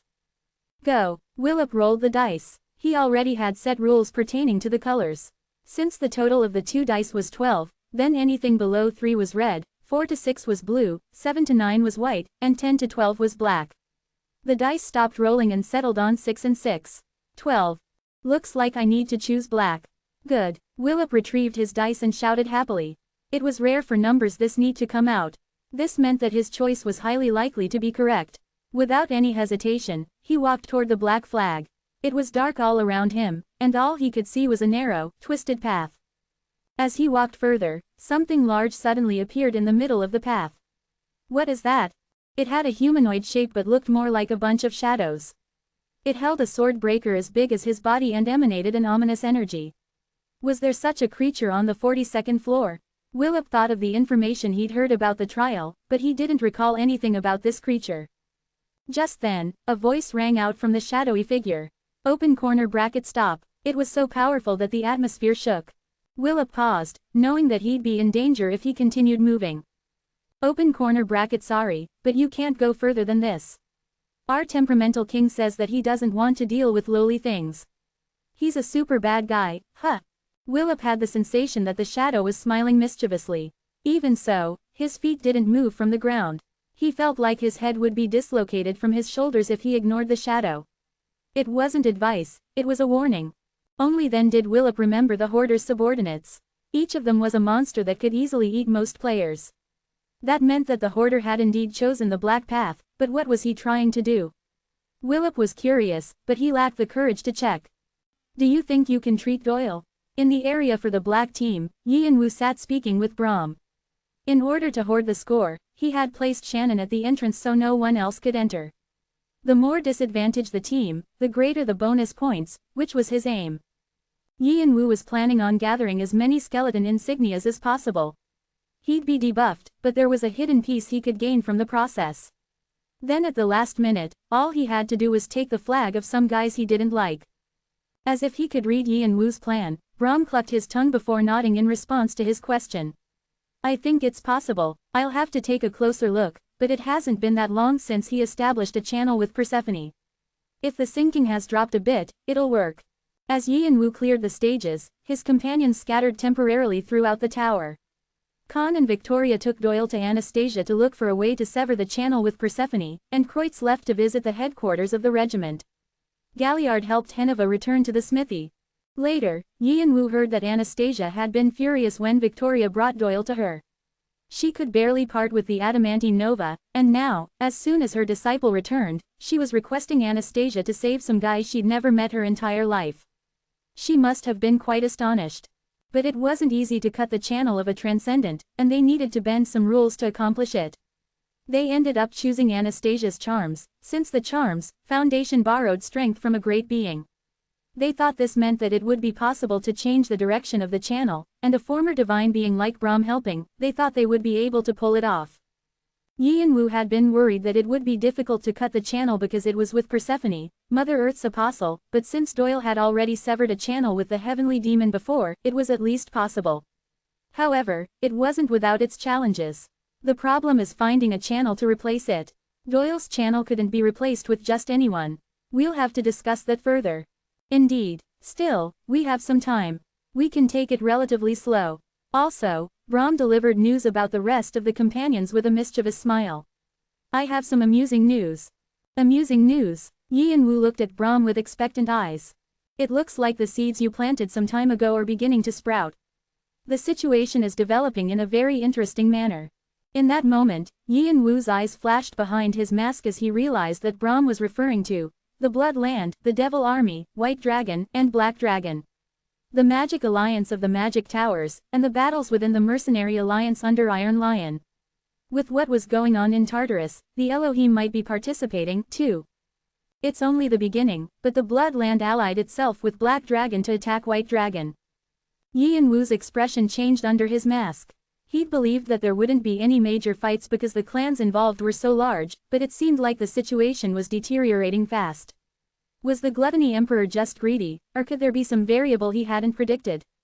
Whatever it was, things were progressing faster than he'd expected. When did it start? I'll have to look into it, but it seems like it hasn't been that long.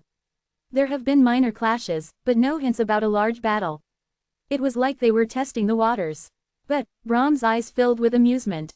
With Alpharone's appearance, things did a 180. Yi and Wu gave him a questioning look. The guys in the large clans seemed to have interpreted Alpharone's movements as a sign.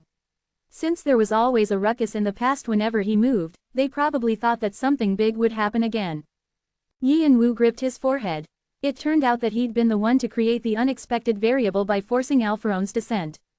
White Dragon is trying to attain the Summer Queen's goal, and believing that something happened to Alpharone, they tried to attack the 77th floor. Black Dragon probably sneaked up behind them to attack. The Bloodland jumped in for fun.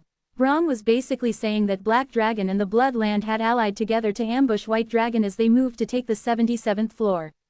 It was only the beginning, but because the clashes had begun, multiple disturbances were bursting throughout the tower. Did they just go with their gut? It looks like the Gluttony Emperor finally did something big. The Gluttony Emperor had once proposed an alliance with Yianwu to bring in the One-Horn Tribe and Fantasy Regiment. It seemed that he was ready to start a war even before he received Yianwu's reply, and it appeared he firmly believed that Yianwu was on his side. But the problem is, Braum clucked his tongue. They're fighting among themselves, but Black Dragon is putting the Bloodland forward and showing attempts to get back out. Yianwu narrowed his eyes. So the Bloodland might end up taking responsibility for all of it alone. Yes. Green Dragon also said they'd help Black Dragon but got cold feet when the battle began. As such, the current situation is that the Bloodland is being beaten up by White Dragon. Correct. Yianwu frowned and tsked. Even though White Dragon was a small group, the Summer Queen's official successor, Waltz the Spring Queen, was leading them. She was skilled enough to be one of the more powerful 9 kings, and it would be impossible for the Gluttony Emperor to even dream of besting her. Yianwu could already see the Bloodland losing horribly. But that can't happen. He didn't mind if the Bloodland collapsed, but not as pathetically as this. He wanted the fires to spread and the chaos to swallow up the entire tower. Every force had to be sucked in it and destroyed. We'll have to help him. Yianwu assumed the Bloodland was probably desperately looking for him since they needed any help they could get. Also, Yianwu believed he had the strength to shake the game board up even more. After all, he had achieved many things in Tartarus: the Wings of Death and Fight, leadership of Dis Pluto, the greedy spirit Guai, and the increasingly profound power of the Black King. With his companions added to the mix, they wouldn't fall short of other large clans. He could create anarchy. Of course, he had to hide his full power before he revealed his identity, but he could shake things up. It wouldn't be too difficult to take care of the Bloodland and the Gluttony Emperor after he fanned the flames. You've decided. I don't want Jungwoo to see trash when he opens his eyes again. I should clean everything up this time. Braum nodded and grinned. That's a good decision, and there's a perfect opportunity for that. Yianwu looked at Braum questioningly. Do you remember the Iron Lion clan and the Magic Towers? As payback, they want to send a bunch of killers to the 42nd floor. The task you and the second unit have to complete is simple. While the headcutters try to eliminate the Hoarder, you need to comprehend his full power. The co-captain of the Iron Lion clan pushed back his hair as he recalled the words that their leader, Iron Lion Ivan, had said.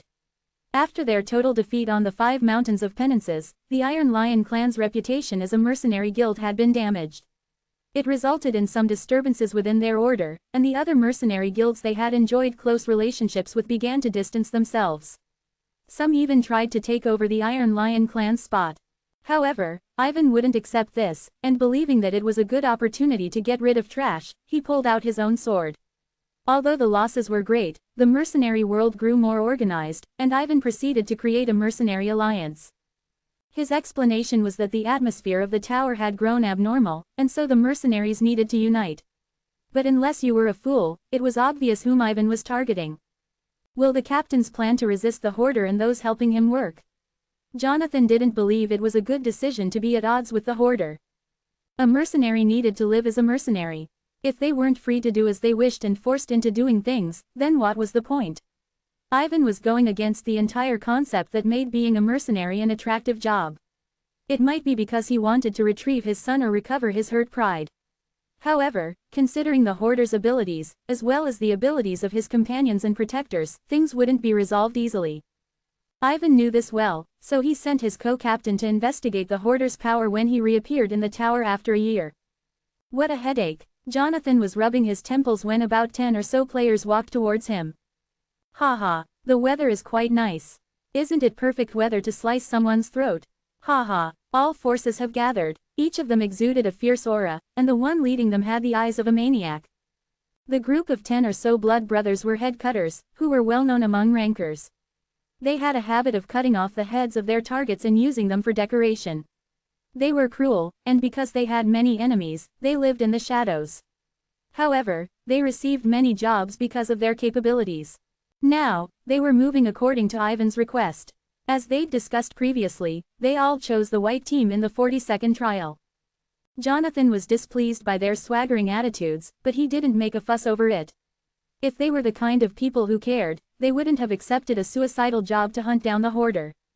Did you find where the hoarder is? Hee, there wasn't any need. What do you mean? There's a shadow monster blocking the path to the black team. What else would that mean? Jonathan's eyes flashed. He's taking a whole team for himself. Bingo. Our greedy target is being greedy again. Although it's easy to choke if you bite off more than what you can swallow. Hee. They were busy laughing among themselves since that meant Yanwu would be taking on the debuff from the insignias on his own. In contrast, the white team had a total of 60 people, including the head cutters, other hired killers, and the second unit of Iron Lion. The debuff was spread thinly through them, which meant that the hoarder stood no chance.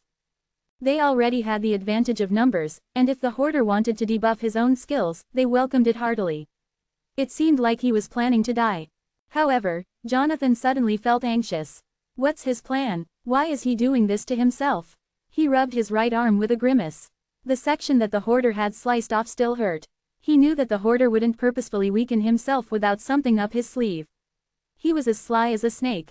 However, the head cutter and the other killers were busy giggling as if they already caught the hoarder, ignoring Jonathan's worries. I hope the stage trial starts soon. I've heard so many rumors about the hoarder, I wonder what he's really like. He probably makes the same sounds as other bastards when his throat is cut. What sound should we force him to make? Kikiki. The team selection time is nearly over. Please finalize your decisions. 0 hours 1 minute and 0 seconds. 0 hours 0 minutes and 59 seconds _99. However, at least they seemed to be taking their job seriously, because as soon as the countdown began, they bustled around. The head cutters got into their usual hunting positions and the other killers checked their weapons. The ones who dealt with poison confirmed their flasks, and the assassins used cloaking skills to hide their presences. 0 hours 0 minutes and 24 seconds _56. After 30 seconds passed, the darkness around them began to lighten, they soon saw the bright stage. It was a vast forest, but the members of the white team found that there were different types of terrain contained within it. The 40-second stage had 4 territories with 3 large paths and 12 smaller ones that intertwined together intricately. There were canyons, fields, marshes, and cliffs spread throughout the territories, and with each round, the terrain changed randomly. Because of this, it was imperative for players to learn the terrain as soon as the mission began. By doing so, you could ambush other teams using shortcuts or find places to hide. Additionally, there were hidden pieces that helped in battle. This was where pathfinders and junglers were crucial. The mercenaries of the second unit who were assigned to be pathfinders slowly stepped forward. A few of them had elven ancestry, and they were highly skilled, as to be expected of people personally chosen by Ivan. 0 hours 0 minutes and 19 seconds _61. Before we start, I have some words to say. The head cutters stopped scanning the terrain beyond the darkness and turned to Jonathan with annoyed expressions. It wasn't the first time that Jonathan had gotten on their nerves with his useless nagging. We don't know how the hoarder will appear, Sobi. Look here, co-captain. 0 hours 0 minutes and 10 seconds _33. The leader of the head cutters, executioner of Ion's Paratane, smiled coldly. After we take a job, it's entirely up to us how we do things. It's not your place to give us orders. I know what you're worried about, so just sit there and watch. Jonathan pressed his lips together. His angry subordinates tried to step in, but Jonathan raised his hand and shook his head. 6 _10. Paratane thought Jonathan was just like a dog with a tail between its legs. He turned to his blood brothers and giggled. Iron Lion, Iron Lion. They used to be all the rage, but looks like they're toothless now. Scaredy cats, tisk. 3 _98. It's natural for the old generation to be replaced by the new, isn't it? Haha, should I try to take the throne of the mercenary king? 2 _10. If it's you, definitely. Why don't we cut the hoarder's head off and carry it around as an accessory? We can even create a mercenary guild while we're at it. Should we? Damned fools. Jonathan glowered at them. 1 _59. Well, we can take our time to consider things slowly. The countdown was nearing 0, and the darkness was almost completely gone. 0 hours 0 minutes and 0 seconds underscore 02. 0 hours 0 minutes and 0 seconds underscore 01. 0 hours 0 minutes and 0 seconds. The countdown has finished. Players who haven't chosen a team will be randomly assigned to one. The trial is beginning. May you be victorious. Alright, shall we go slice? Just as Paratane stepped forward confidently, his head was cut off. Swish, it rolled on the ground. See, Captain, the head cutters who had been speaking boisterously with Paratane just moments earlier didn't realize what had just happened and stood there blankly. Then, when Paratane's blood spurted on their faces, they quickly tried to retreat. However, the gust of wind that came from a swinging sword blew their way, and their heads fell to the ground one by one. The killers who were farther away tried to escape, but they met with the same end.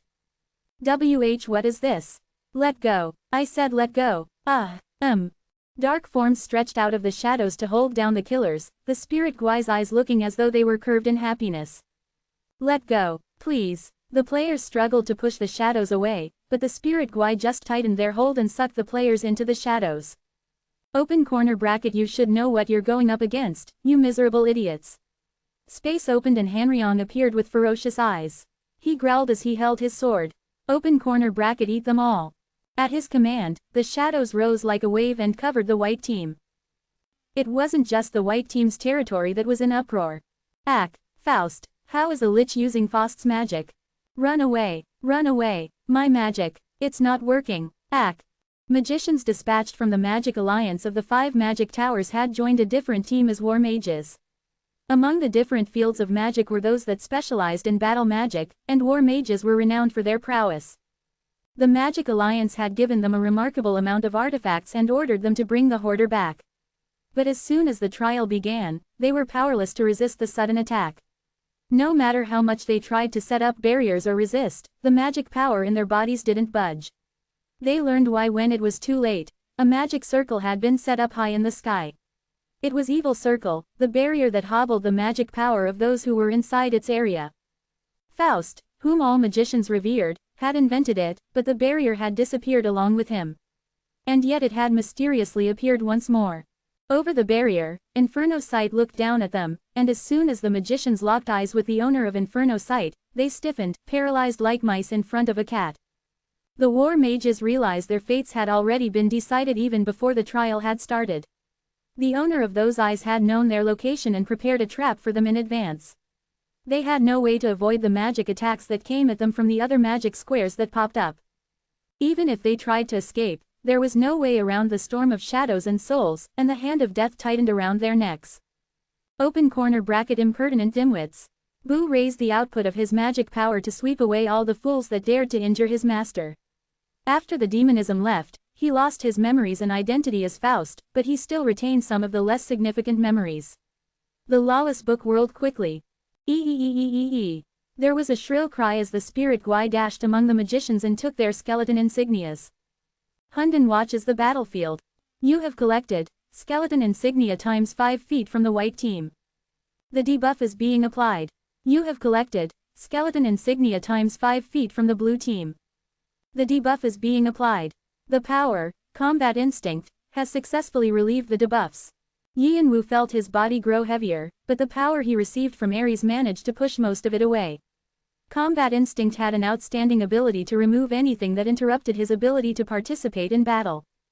However, he left the battlefield to his subordinates, and was greeting another visitor. Welcome. It's been a while now. I suppose I should be more respectful now, as you are His Majesty's close friend. Greetings, Kane. The Prime Minister of the Blood Land, monstrous Duke Huantian, extended his hand with a smile. Yianwu looked at his hand and took it wordlessly. Something flashed in Duke Huantian's eyes. He truthfully hadn't been expecting much on the way to the 42nd floor. Although it wasn't publicly known, the Blood Land was facing a grim situation as White Dragon steadily escalated against them. White Dragon was stronger than expected, and their leader, the Spring Queen, was monstrous. The Gluttony Emperor had immediately tucked his tail between his legs after realizing their predicament, and their allies were leaving one by one. No matter how fiercely the Blood Land tried to resist, White Dragon's attacks took up their attention, and they couldn't look elsewhere. Black Dragon, who was now observing the situation, was a problem too. Then, they happened to hear that the hoarder had finally reappeared. The Bloodland suspected he had gone into hiding out of fear when the war began, so they were displeased. However, they needed any help they could get. Normally, they would have sent a messenger who was either a count or viscount, but the situation was so urgent that Duke Tuantian had come himself. However, once he met the hoarder, his negative thoughts began to change. The hoarder's power was greater than he'd expected. He heard that the hoarder had been victorious in the fight on the 5 mountains of penances that involved many rankers, mercenaries, necropolis, and others. Still, because it had happened on the lower floors, he disregarded it, thinking that it was simply an embellished tale. Now that he could see the hoarder's ability with his own eyes, he realized how wrong he had been. The hoarder's subordinates alone were decimating the Magic Alliance's war mages and the head cutters. If he's at this level now, he'll be a lord soon. Or has he already reached it? He might become like the vampiric lord someday. The vampiric lord Batory, to whom the Summer Queen had been compared, had nearly ruled the tower. She sucked out the life of anything that touched her and could take familiars just by blowing her breath into them. Because of this, death always followed the vampiric lord, and her familiars could create mountains. Whenever a skilled player became her familiar, her rivals were on edge. No matter how much they cut down her forces, she replenished them easily. Her comrade of yesterday could be her enemy the following day. Finally, an alliance of clans was so threatened by her that they chased her to her region in the tutorial to stab her to death. However, the horror of the vampiric lord still lingered in the Bloodland. Duke Tuantian thought Yin Wu would one day reach the level of the vampiric lord since he was skilled enough to be one of the martial king's disciples, and his own familiars were fearless. From what I can tell, he's at the level of a counter-marquis. With the power of his familiars, he might even be a duke. Good, I have to get him on our side. Yin Wu had all the requirements to jump into battle right away. In the future, he would grow even stronger. As he completed his calculations, Duke Tuantian put on a bright expression and gave the skeleton insignias he'd collected to Yin Wu. It seems like you need this, I'll give them to you. I accept them gratefully. You have collected skeleton insignia times 5 feet from the red team. You have successfully collected all skeleton insignias. You have made an achievement that is not easily accomplished. Additional karma will be provided. You have acquired 50,000 karma. You have acquired an additional 30,000 karma. Duke Tuantian had been on the red team, and Yin Wu didn't ask how he managed to gather all the insignias. The Bloodland members weren't one to get things done with words.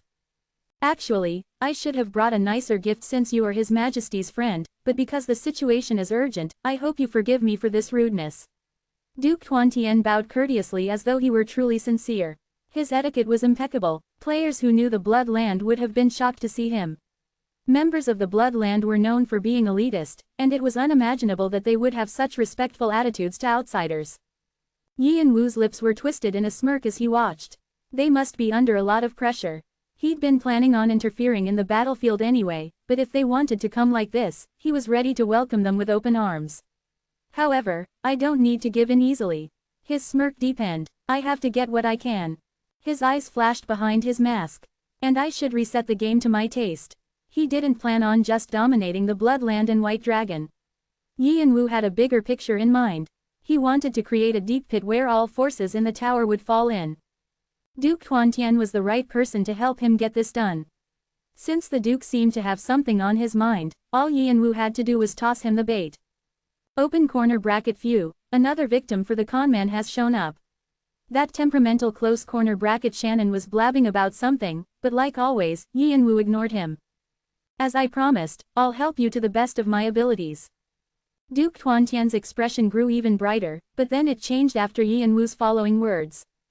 But as you can see, I'm not in an easy situation. Yin Wu was still on the 42nd floor, but the battlefield of the large clans was on the 60th and even higher. It was natural for them to stay on the upper floors. The battle between Red Dragon and the Cheonwado that had occurred on the 11th floor was an anomaly. Duke Tuantian didn't realize that it was a result of Yin Wu's scheming, although he did think it was strange. The Bloodland had assumed Yin Wu was a ranker all this time. After all, who would think he was a lower floor player based on his accomplishments? However, it was difficult to make him climb to the higher floors quickly. No matter how outstanding he was, some trials simply required a lot of time. I can help you until the 50th floor. Our kingdom has a method of clearing floors, and we'll support you with anything you need. Yi and Wu's smile deepened. It'll be a good chance to peek at their strategies and plans. Each large clan had a secret method to clear the floors which revealed their strategies and courses of action. They guarded this secret religiously since its revelation would mean that everyone would find out about the clan's main forces. Yi and Wu would take it gladly if Duke Tuantian offered it.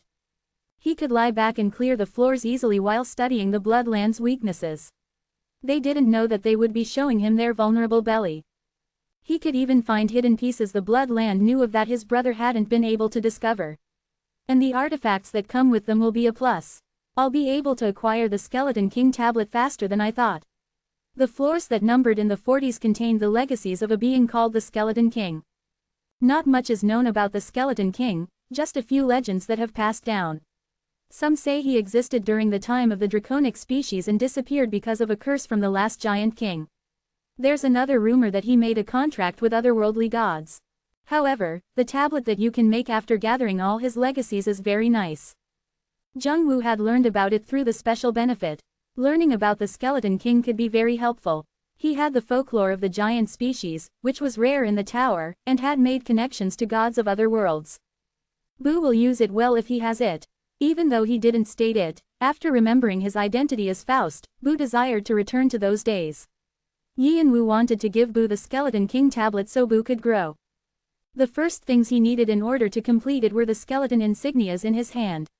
He had 20 in his hand now, and he had to collect all 100 of them over the next 5 days while progressing with the trial. The other materials were also spread around the other floors numbering in the 40s. He'd been expecting that it would take him some time to clear the stages as he collected the materials, but if he had support, things would go faster. Not realizing Yi and Wu's dark thoughts, Duke Tuantian continued, however, as you're aware of, our assistance won't be possible on the 50th floor. Of course, I'm not saying that you won't be able to pass the Wailing Wall on your own, but we won't be able to help you then. We also don't know how long it will take you to clear it. Yi and Wu nodded. As the Duke said, the famous Wailing Wall of the 50th floor wasn't a place that just anyone could pass. It was the motherland of the draconic species that had become totally extinct with the death of the Summer Queen. To current players, it was famous as a historic site of draconic species. As befitted a place that was left behind by the dragons, there were more unexplored places on that floor than explored ones. There wasn't a specific method to clear it, and each player was given different trials, which made it even harder. Still, those who passed through this floor were called rankers and acknowledged as true players. However, to Yi and Wu, this place had another significance. It's where the ancient dragon Calidus has fallen asleep. He only heard his voice during the first dragon body awakening, but Yi and Wu thought that he might still be alive. No one else could have sent Jung Woo to Earth. What was more, at some point, Yi and Wu had felt as though a being from afar were watching him. Halphus looks at you with interest. Hel watches you excitedly. Osiris silently observes you. Vimalasitra is awed by your dream of a big war. He was still receiving messages from the 5,000 or so gods and demons watching him, but farther away, he could feel a faint channel. It was just a gaze that never revealed a name, but it felt familiar. It didn't have the same energy as the gods or demons, and Yi and Wu guessed that it was Calidus or some being related to him. He was going to reach the 50th floor using any means possible. However, he would face a problem when he reached it. It's not easy to enter the labyrinth under the Dragon Temple. The Dragon Temple had a hidden stage that most people didn't know about. When I arrived at Calidus Summons, I felt like I was looking at a new world. The mausoleum of the first Qin Emperor is probably something like this. Or the pyramids of the pharaohs. That was how grand the haven of the great, ancient dragons was. Jung Woo wouldn't have discovered it without Calidus' guidance either. It was his grave, which was commonly called the Dragon Labyrinth. Yi and Wu planned on opening this location, but he couldn't do it without the permission of its owner. That meant Yi and Wu had no other choice. I'll have to force it open. As to be expected of a haven, the Dragon Labyrinth had several guards and traps which Yi and Wu would have a hard time dealing with. The closer one got to the center, the more dangerous it would be. But if I have chess pieces to move, that changes everything. Yi and Wu was going to use the Bloodland to help him enter the Dragon Labyrinth. He believed he could bait White Dragon and force the escaping Black Dragon and Green Dragon there too. As self-proclaimed successors to dragons, they would find it difficult to resist the haven of an ancient dragon. It's also attractive for the devil army and the Elohim. Nobody knew what the ancient dragon might have left behind, so rankers would be pulled in as well. Open corner bracket. So, in other words, you're going to scam a bunch of clans and rankers to enter the labyrinth, Wow, our temperamental king never ceases to impress. Amazing, Shannon marveled. Should I toss the bait now? Yin Wu's eyes glinted as he said out loud in a solemn tone, since we're on the subject, I've been planning on discussing this with the Bloodland. Duke Tuantian's eyes widened, and he cocked his head to the side. I discovered this on the 41st floor. Duke Tian looked over the object Yin Wu held out to him. It was an old, faded map. As he thought it over, he had a feeling that it seemed familiar. This is. As you can see, it's a map of the 50th floor. That seems to be the case, but. Yes, it's probably different. This is the reason why I disappeared for nearly a year. Actually, it was because he had been in Tartarus, but there was no way the Duke would know that. The Duke looked more interested since this was an object that had grabbed the hoarder's attention, and his eyes widened when Yin Wu said, I think this is the map to the grave of the last Dragon King, Calidus. Open corner bracket. Our temperamental king tossed the bait, and you swallowed it. Shannon's giggling voice rang out. Where did you find this? Duke Tuantian burst out. He began to examine the map again. It did seem old, and it laid out the Dragon Temple clearly. Since it had details that most people didn't know and included locations that the Bloodland had found for themselves, he could tell that it wasn't fake. The map mentioned a gate that led to a secret location and marked out a path clearly. It was an undiscovered hidden stage. If Yin Wu were telling the truth, this is a treasure that can't be exchanged for 1,000 gold pieces. The ancient dragon Calidus was better known by another name, the last Dragon King, Calidus. He had led the draconic species during their era of prosperity, but he hadn't been able to discard his lingering attachment to transcendence. He was a king of misfortune who challenged Alpharon and led his species to ruin. If they could find his grave, all the secrets of the draconic species would be theirs. The Bloodland would have the research, treasures, and even the weaknesses of the dragon's descendants in their hands. Not only would it turn the tide of battle, they'd even be able to rebuild their kingdom, which they had been longing to do for thousands of years. Open corner bracket. Damn, this sucker has great dedication. Yin Wu ignored Shannon's teasing and continued to speak in a low voice in case someone might overhear. I came across this map on the 30th floor. While he was making the map, Yin Wu had come up with an explanation for its existence, and he smoothly relayed it to the Duke. He lied about receiving the map as a reward for a hidden quest, and after completing related quests, he'd discovered that it was a map of the 50th floor. He added that he'd found Calidus' grave, called the Dragon Labyrinth, as a reward. So that's the reason why you went off the grid. I understand, but why are you asking us for help? You can take it all for yourself. It's because I know it's too much to work for one person. Yin Wu said that he had felt the limits of doing quests on his own. The difficulty of the quests increased as he continued, and because of the time constraints, he was at a loss. His explanations seemed so sincere and desperate that Duke Tuantian looked completely hoodwinked. Open corner bracket. Zheng Wu said that our temperamental king is super bad at acting. But why is that idiot falling for it so easily? Is this what it means to be blinded by greed? Open corner bracket. Stop with the nonsense and focus on your task. I'm almost done with the cleanup on my side. Hanryong clucked his tongue from far away through their link, tired of Shannon's mumbling. Shannon was still cheerful even though he'd been scolded. Open corner bracket. I'm watching over the Duke carefully, so don't worry. In the meantime, Yin Wu's tall tale continued until it reached its end. And I've come to ask the Bloodland for help, even though it may make me seem rude. I know how busy the Bloodland is, but I brought this up hoping we can help each other. I see, that makes sense. Duke Tuantian nodded with an easygoing attitude and stroked the map again. His eyes had a crazy light, and he was trying to hide the greed in them, but Yin Wu didn't miss it. Then, Duke Tuantian's eyes turned dark. He slowly took his hands off the map and sat back in his chair. A sharp light flashed in his eyes. But that doesn't seem to be the only reason you've requested our assistance. As expected from the person who was second in command of such a large clan, Duke Tuantian immediately assumed that Yin Wu wanted more. Since Yin Wu wanted him to think this way, as well, he nodded coldly and suggested a few things. Duke Tuantian listened seriously, nodding.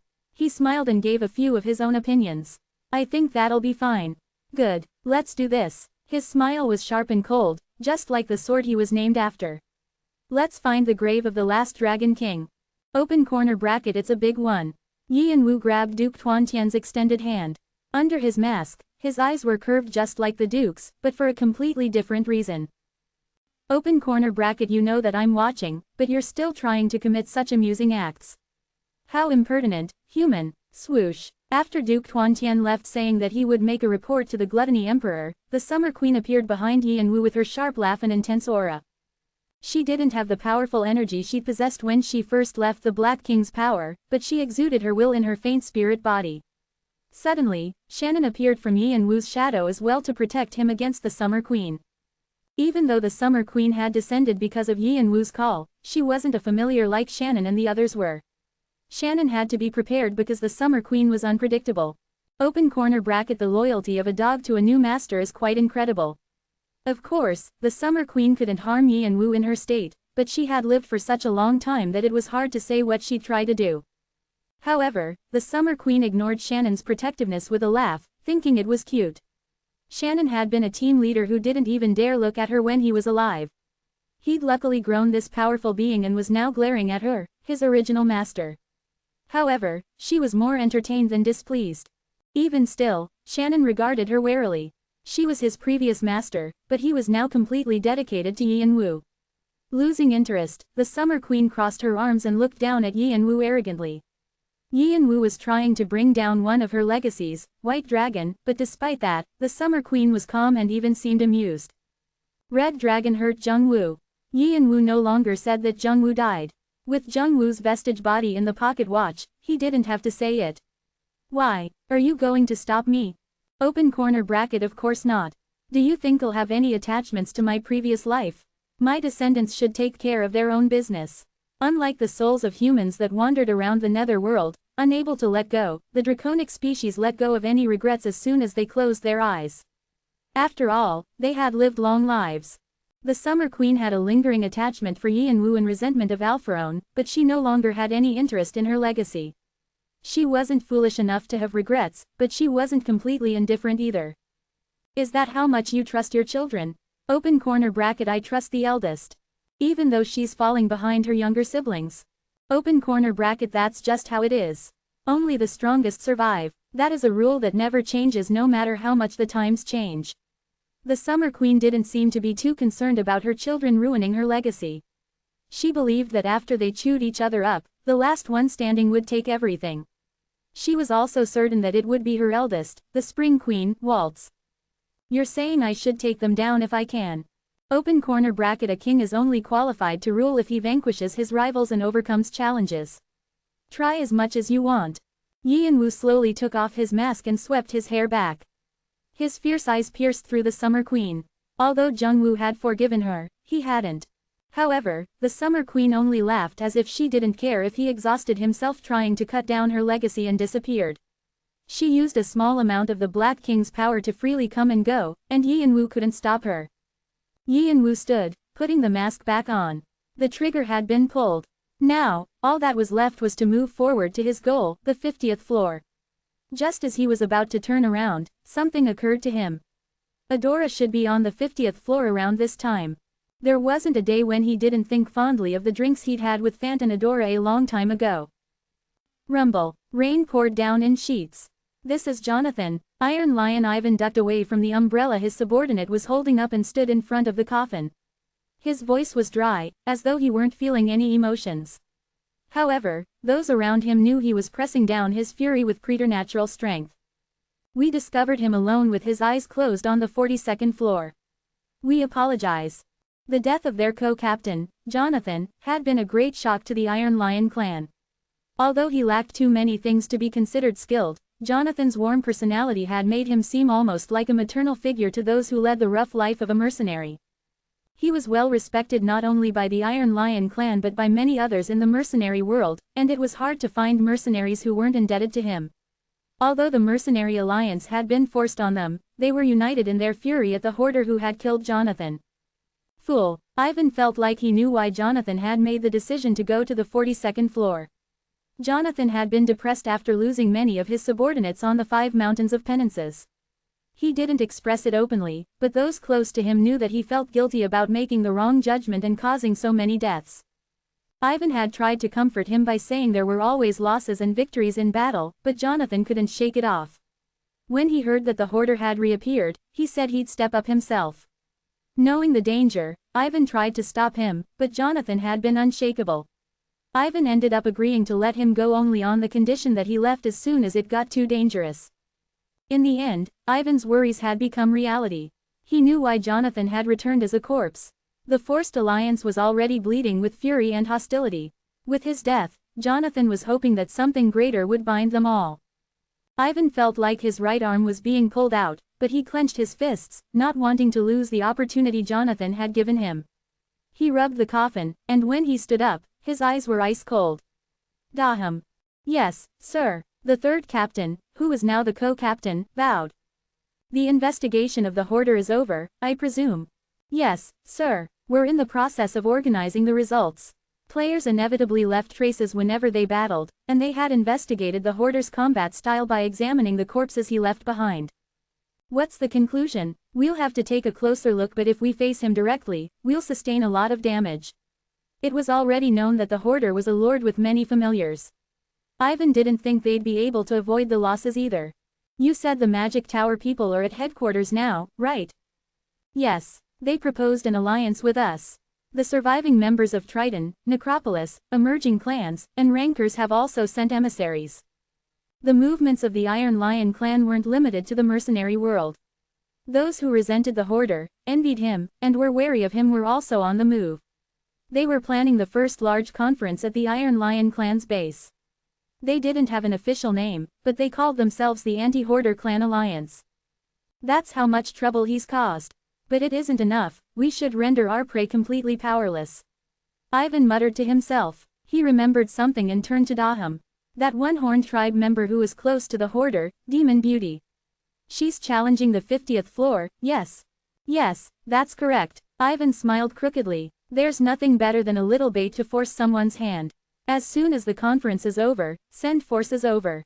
Yes, sir. Daham bowed neatly. Players dashed through the trees of the Imugi forest in the northwest of the Dragon Temple on the 50th floor. Follow them, they won't have gotten far. If we lose them, we're fucked. Catch them, no matter what. Swish. The forest was perfect for training rankers and semi-rankers, but it was extremely noisy at the moment. Damn it, I don't see the end. Where are all these bastards coming from? Chatera, the vice chatelaine of Demon Beauty Castle, gritted her teeth. She thought they'd evaded all of their pursuers, but they were still hot on their tail. She couldn't believe what Demon Beauty Castle had gone through in the last few days. Pant, pant, she could feel a hot breath full of exhaustion on her neck. If only Demon Beauty was awake. Chatera gritted her teeth even harder as she looked at the pale Adora on her back. After Adora entered the Dragon Temple for her trial, a sudden attack had messed everything up. From their clothing, it was obvious that the attackers were affiliated with different mercenary and magician groups. They were players that had recently gathered under the banner of the Lion Alliance. It was a massive group centered around the Iron Lion clan, with members from the mercenary and magic alliances. Small forces like Triton, Necropolis, emerging clans, and rankers jumping on the bandwagon also joined. They had a long and complicated name, but for short, they used the name Lion Alliance after the Iron Lion Ivan. The first thing they did was to hunt Demon Beauty Castle. The reason they gave was that Demon Beauty Castle had wreaked havoc in the middle floors, and this alliance had been forged to correct them. However, only a fool would believe this excuse. From the beginning, the forces in the Lion Alliance were mostly those who had lost to the Hoarder. They had a strong desire to take revenge, and so they attacked Demon Beauty Adora, who was known to be the Hoarder's comrade. Unfortunately for Adora, they had chosen the moment when she'd been focusing on her trial and her guard was down. Adora not only failed her trial, she was also heavily injured, to the point of being at death's door. For some unknown reason, she had also fallen into a coma, and no one could wake her up. The rest of Demon Beauty Castle had been just as powerless against the Lion Alliance's onslaught since they hadn't set up a proper defense. The sacrifices of Adora's followers managed to buy time, but Chatera and the others still couldn't shake the persistent Lion Alliance. In the end, there was no other place to run to except the Imugi forest, but from what she could sense, their pursuers had already surrounded the forest. What should I do? As the person who was now responsible for Demon Beauty Castle in Adora's stead, Chatara had to rack her brain for a plan to get through the obstacles. If only someone could help them, but there was no hope of that happening. The players on the 50th floor were mostly semi-rankers trying to become rankers, and they were only concerned about their trials and wouldn't want to get drawn into unnecessary danger. On top of that, the Lion Alliance's large number meant that they were exceptionally stronger than the 4 up-and-coming clans combined. They could even match any of the 8 clans in terms of strength. No one would want to antagonize them, and everyone knew that nothing good came from getting involved in conflicts with the Hoarder. Chatara didn't understand why the Lion Alliance had made such a dangerous decision. What are they thinking? Demon Beauty Castle aside, Adora had the backing of the most powerful player, the Martial King. It was true the Martial King was mainly indifferent to his tribe members' businesses if it didn't directly involve his tribe's honor. Still, the members of the Alliance must have experienced the Martial King's monstrous strength over the past decades, surely they would be concerned about any trouble he would cause. However, the Lion Alliance still attacked Demon Beauty Castle as though they were sworn enemies. Boom! Colossal balls of fire poured down from above. Chatara and the rest of the Demon Beauty Castle leaders were exhausted after blocking multiple bombardments already. She stepped up automatically, but a shadow suddenly dashed forward. I'll take care of this place, so the rest of you can escort Demon Beauty off the floor. Nayance broke off from the group and flourished his sword. But, there's no time. Quick! Nayance immediately ran towards the approaching enemies at a speed befitting of his nickname, Fierce Zephyr. There was no time to listen to their responses. Lightning rained down with every stroke of his sword and prevented the pursuers from moving forward. They had made so many sacrifices that they already lost count of how many were gone. However, Chatara and the rest had no choice but to swallow their tears and run, even though they knew that Nyance's sacrifice wouldn't be of much help. The net around them was growing tighter, and all their escape routes were blocked. The portal scrolls to move to other floors weren't working either. Would they be defeated and forced to surrender Adora like this? Dark clouds gathered over them. Pant, pant. As they grew more desperate, Chatara could still feel Adora's rough breath on her neck. So you're the child I saw multiple times through that other child's eyes. The one with Xiao Hao's eyes. As Demon Beauty Castle was running away from the Lion Alliance, Adora was locked in her memories, remembering the words of the being she'd met in the Dragon Temple. I didn't know because the moments were so brief, but now I see what you've been blessed with. As expected of a stage that gave different trials to each player, the trial that Adora had was vastly different from what she heard about the father and the head elder. A massive shadow that seemed to have no end appeared in front of her, as though it had been waiting for her.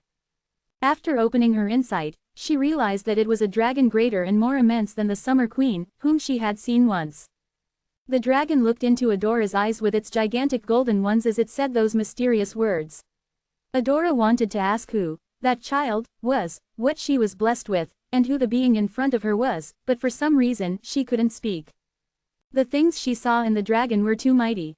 Aside from the great spirit that she had only ever seen in the Martial King, insight revealed all the laws of the world, rendering her speechless, as though she'd seen the vastness of the galaxy for the first time.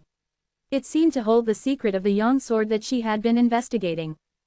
Adora wanted to approach the dragon more closely even though it was suspicious that a living dragon was still around when the species should have gone completely extinct after the Summer Queen's death. However, even though it was impossible to identify and potentially a strange illusion created by the trial, she felt an unusual pull towards the dragon. It felt like an invisible string connected them. She took a step forward, but the Lion Alliance attacked right at that moment, crushing down her trial. The dragon faded away, and with the connection forcefully cut off, her soul had taken a hard hit. My name is Calitus. Adora ended up being tied to the remnants of the dragon for a while. I was an immoral king who led my species to destruction, and I opened your fates to fix. The dragon's words were cut off at that moment. What was he trying to say? However, the fading voice managed to say something before it disappeared. Cha Yian Wu, bring Cha Yian Wu to me. There's not much time. Boom. Adora's eyes shot open like she had been shocked. The name the dragon mentioned, Cha Yian Wu, was familiar. How did the dragon know that name? Adora wanted to ask more questions, but she was shaken to her senses by the smell of blood that stung her nose. A mysterious group had attacked her while she was speaking with the dragon. What happened after that? She remembered being flung out of the trial and the followers of Demon Beauty Castle rescuing her. After that she had no memory of anything. Demon Beauty. Have you regained your senses, demon beauty? Rubbing her throbbing head, she got up, feeling many pairs of eyes on her. Some were full of tears and relief, others farther away were full of annoyance and violence. She immediately realized what the situation was as soon as her vision cleared. She was surrounded by Demon Beauty Castle, who was trying to protect her, and beyond them was the Lion Alliance. It would have been better if you'd never woken up. You're just causing more trouble. Adora pressed her temples, feeling a bad headache coming on as her head rang with the voice of the culprit who had messed up her trial. You. She gripped divine evil and spoke in an irritated tone. I'll kill you first. Her haggard eyes flashed through her waterfall-like hair. Since it looks like there's more people looking for me aside from you. Adora looked out of the corners of her eyes at her surroundings, and threw herself towards her waiting enemies. Boom, swish. Catch her. Do whatever you must. At the man's orders, the Lion Alliance began to move. Oh ho, did she see us? While Adora clashed with the Lion Alliance, other players, mostly high elves and fairies, watched the situation from far away. It was the Elohim. After the destruction of Paneth's party, they hadn't known what to do until they received a message from an oracle. Bring down the darkness that wants to swallow up the light and return all to its shadows. There had been some confusion because it was unclear who the oracle was, but they were quickly able to figure the meaning. They were the light, and the darkness was the being getting in their way, which meant that it had to be none other than the Hoarder. However, to strike the Hoarder, they needed to get through the One-Horn tribe, the Bloodland, and many others first. They decided the best way was to lure the Hoarder with a good bait, just as the Lion Alliance was planning.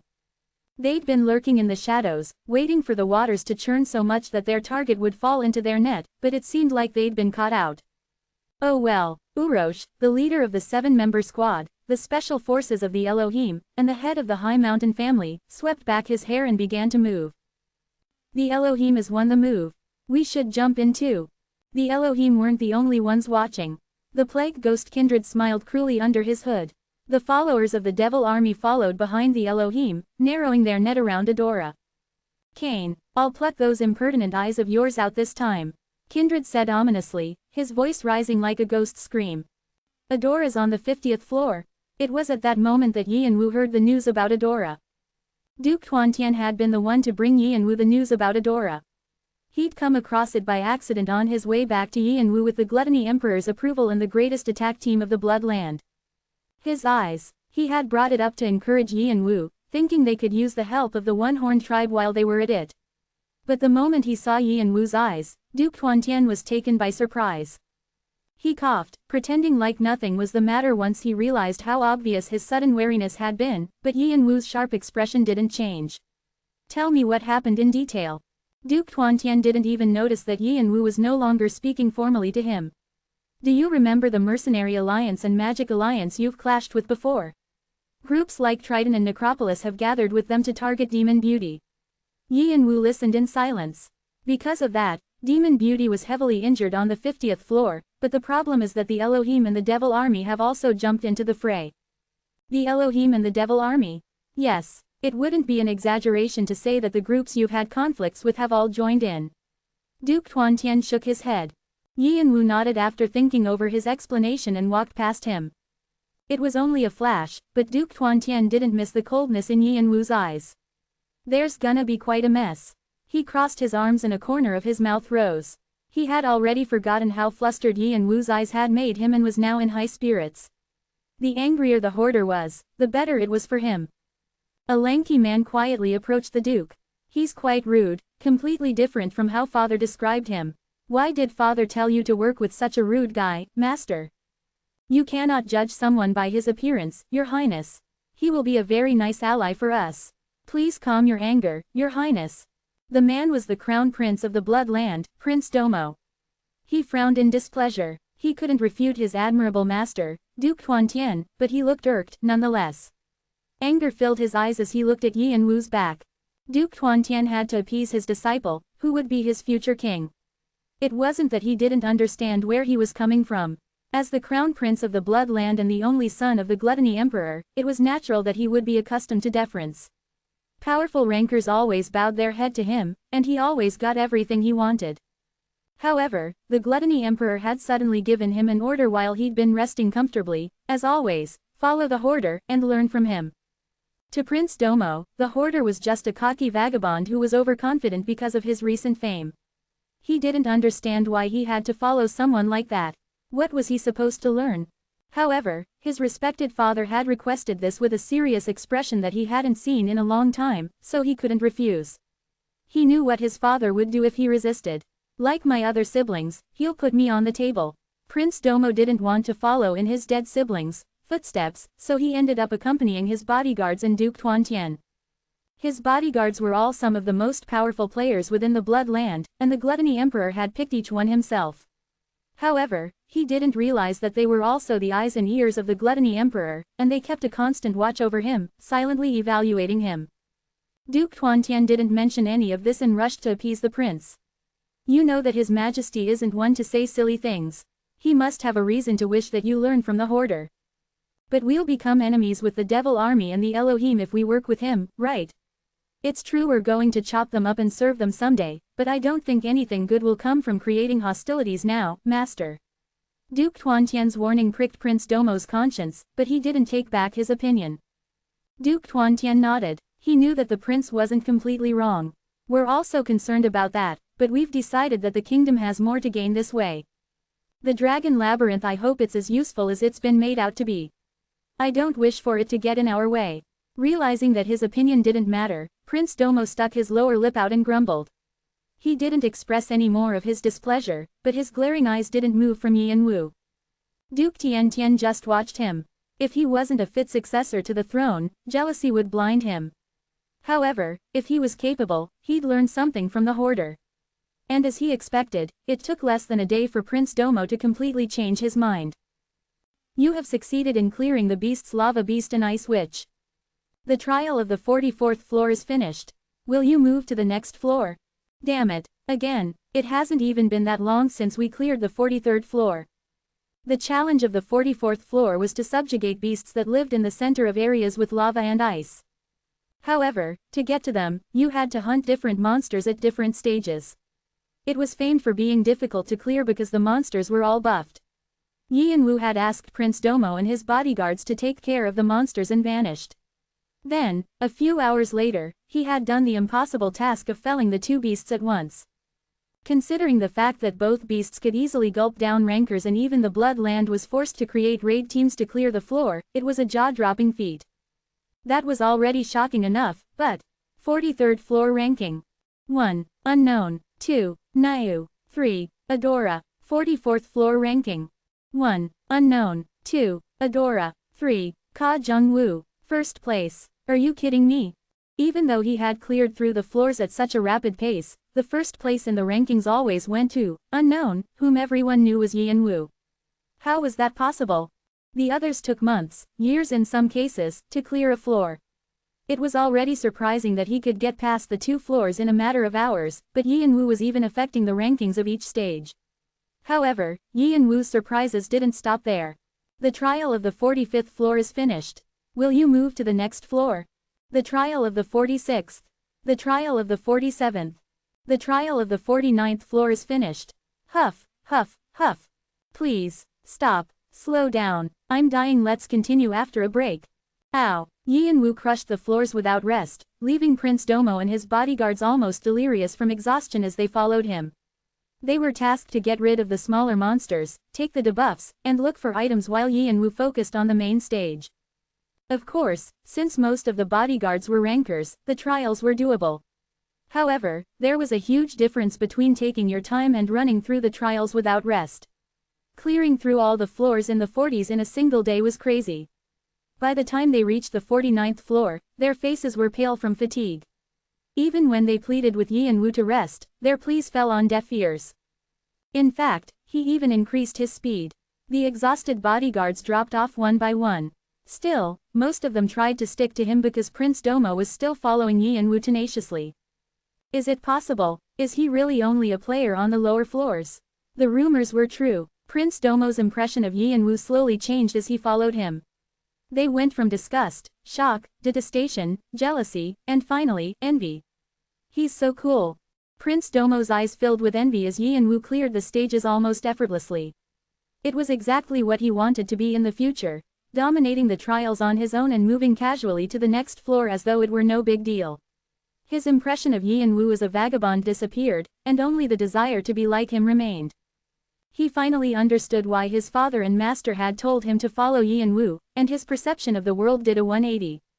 Yian-Wu lifted his head at their gazes. You have set a new record on this floor.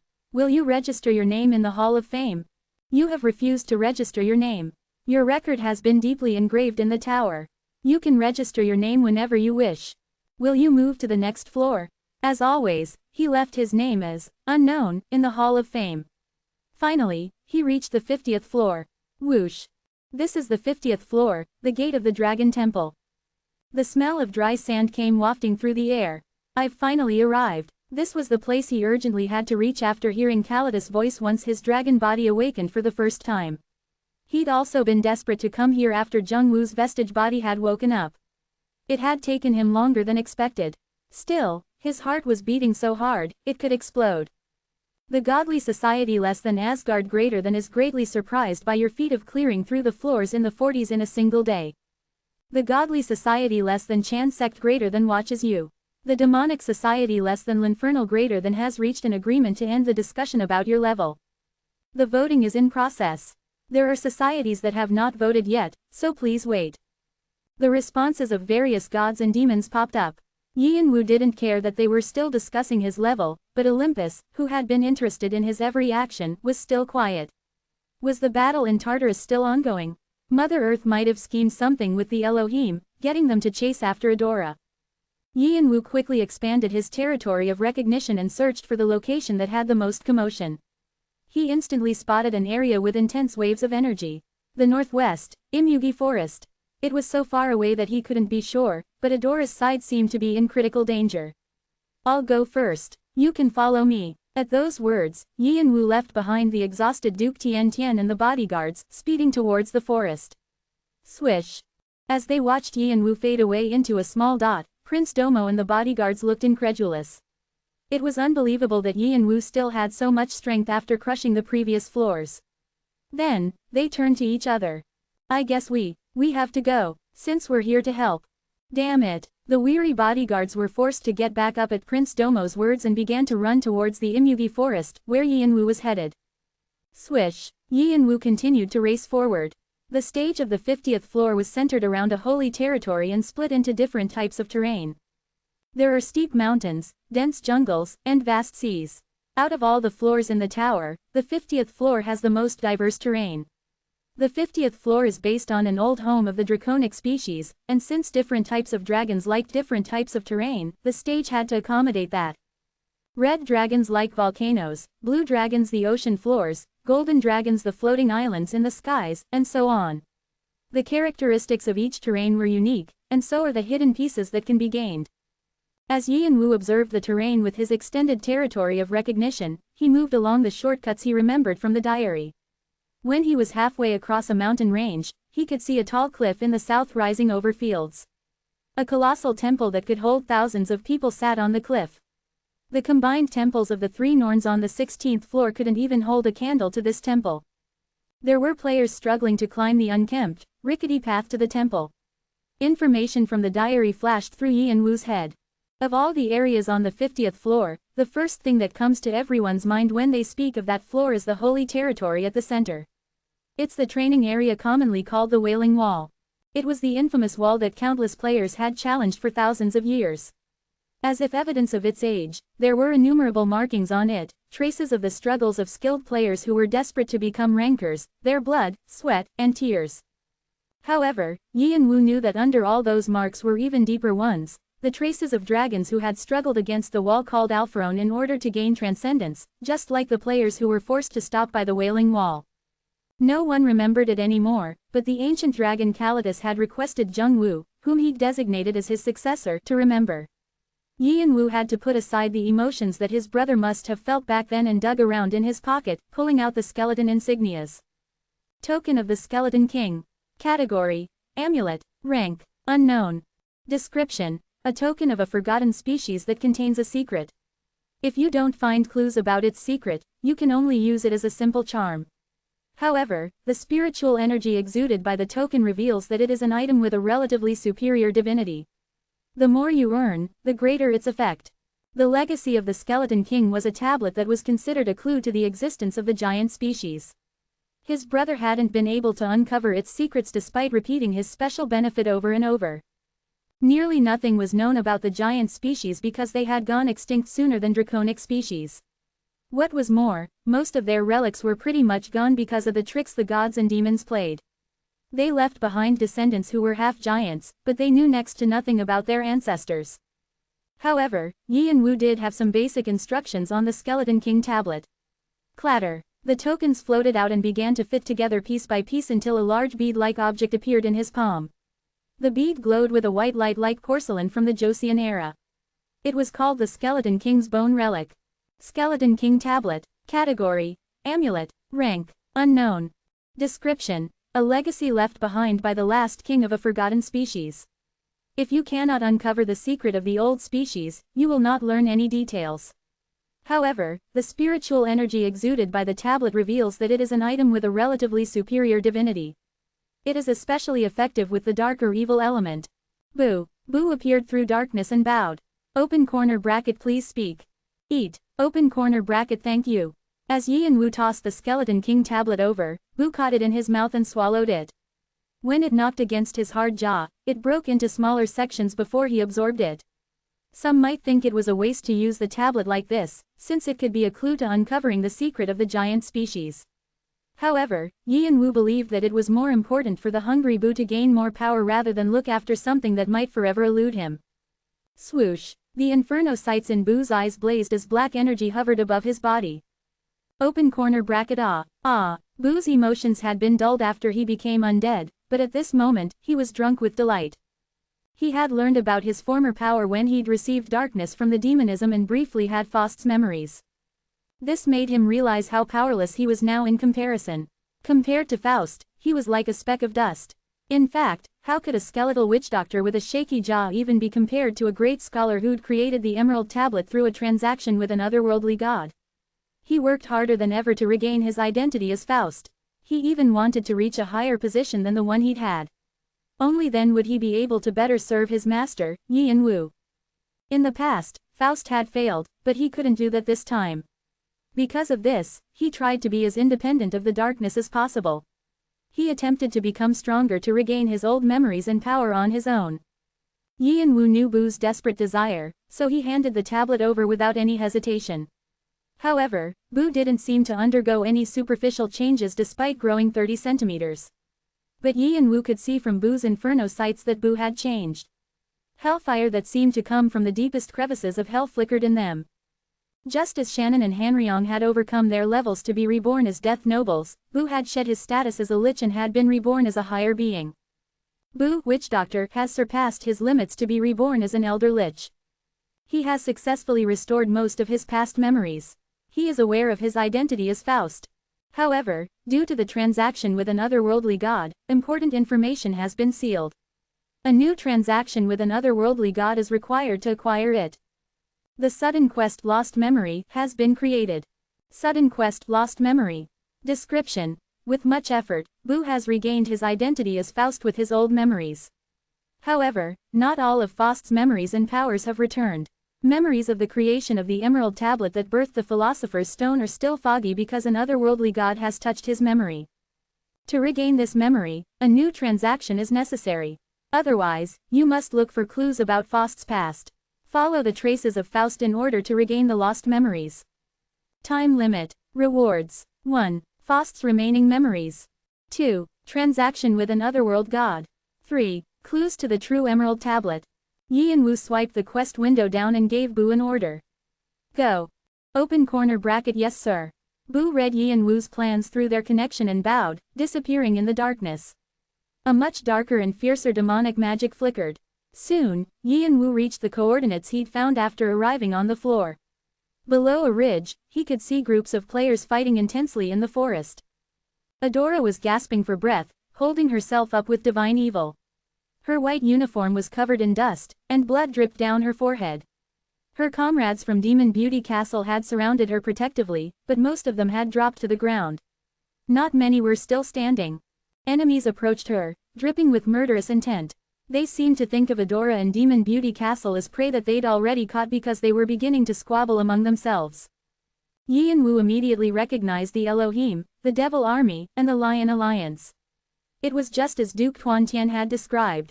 Their affiliations and purposes were different, but for Yi and Wu, they were all enemies he had to push aside. Just then, the Devil Army began to move around Demon Beauty Castle. The one battling Adora was familiar to Yi and Wu. It was Kindred. The Elohim started to pressure them from the back, as if they didn't want to be one-upped. The Lion Alliance bustled around them, and the suspicions among the three forces amplified. Just then, the players who were pressuring Demon Beauty Adora froze. Boom! They all looked at each other with stiff expressions, then at the ground underneath their feet. They sensed that the sound was coming from below. Hesitation and doubt flashed across their faces. Boom, boom, boom, bang. What is this? Watch out! The ground cracked, and something suddenly soared up from below. A massive mouth dozens of meters wide flashed and gulped 10 players down its abyss-like throat. It was an Imugi, a flood dragon. The characteristics of each stage on the 50th floor are all different, and various types of subdragons thrive according to the traces of their old masters and traits of their magic power. The Imugi forest in the northwest is the home of the flood dragon, a type of Imugi. It was a dragon with a snake-like body and shiny black scales. It technically wasn't a true dragon since it hadn't gained enlightenment, but it wasn't a stupid beast. It was sly and had a violent temper. Ack, what is that? Stop it. Arg. The subdragon had suddenly popped out, leaving the three forces helpless. The Lion Alliance received the most damage, and as the Devil Army and the Elohim tried to escape, they found that magic squares had spread along the ground around their ankles, preventing them from leaving. I can't move. Damn it. It's an enemy. Dispel. Rip the dispel scroll. Their magic power didn't work either, so their magic failed. Boo had not only led the flood dragon to them, but he also cast large-scale magic. With the spirit Guai, a shadow extended and bound their bodies. Even if they tried to get rid of the spirit Guai, the flood dragon was already prepared to unleash its wrath at the trespassers in its territory. It opened its mouth wide and spewed out acidic breath that swept away 30% of the Devil Army. Then, it swung its tail, sending a tornado of dust shooting up to the sky. Half of the Elohim were crushed, their flesh and blood staining the flood dragon's tail. Ack! In the pandemonium, Adora and the Demon Beauty Castle just blinked their eyes in confusion. They had been prepared for death, and now things had changed all of a sudden. When the tail of the flood dragon was about to reach them, they got into defensive stances. Just then, a shadow dropped in front of Adora and flicked the flood dragon's tail away. Adora straightened and looked at their rescuer in surprise. It was a masked man in a fluttering black coat who swept his hair back as his familiar eyes smiled at her behind the mask she had missed. Oraboni. Just as Adora murmured the honorific she used for Yi and Wu, Kindred pushed his way through the dust cloud and ran towards Yi and Wu furiously. Kane, you again. Boom. Yi and Wu quickly pulled Vigrid out and dashed forward. Bang. Kindred's green right hand twisted like a hook and struck Yi and Wu's head. He was as quick as he was small, and his eyes glowed with a golden light, indicating that he'd activated his fiery golden eyes. Yi and Wu swung Vigrid to the left and black aura unspooled over the shiny white blade, wrapping around it like a cocoon. As soon as the blade clashed with Kindred's hand, the black aura trembled and exploded. Swoosh! Even though it was a simple clash, the impact caused multiple shockwaves to ripple out. The ground had already been split into cracks by the flood dragon, and it sank even more as columns of dirt shot up. However, none of that stopped the two combatants, who ran towards each other once again. I'll tear you to shreds today, no matter what it takes.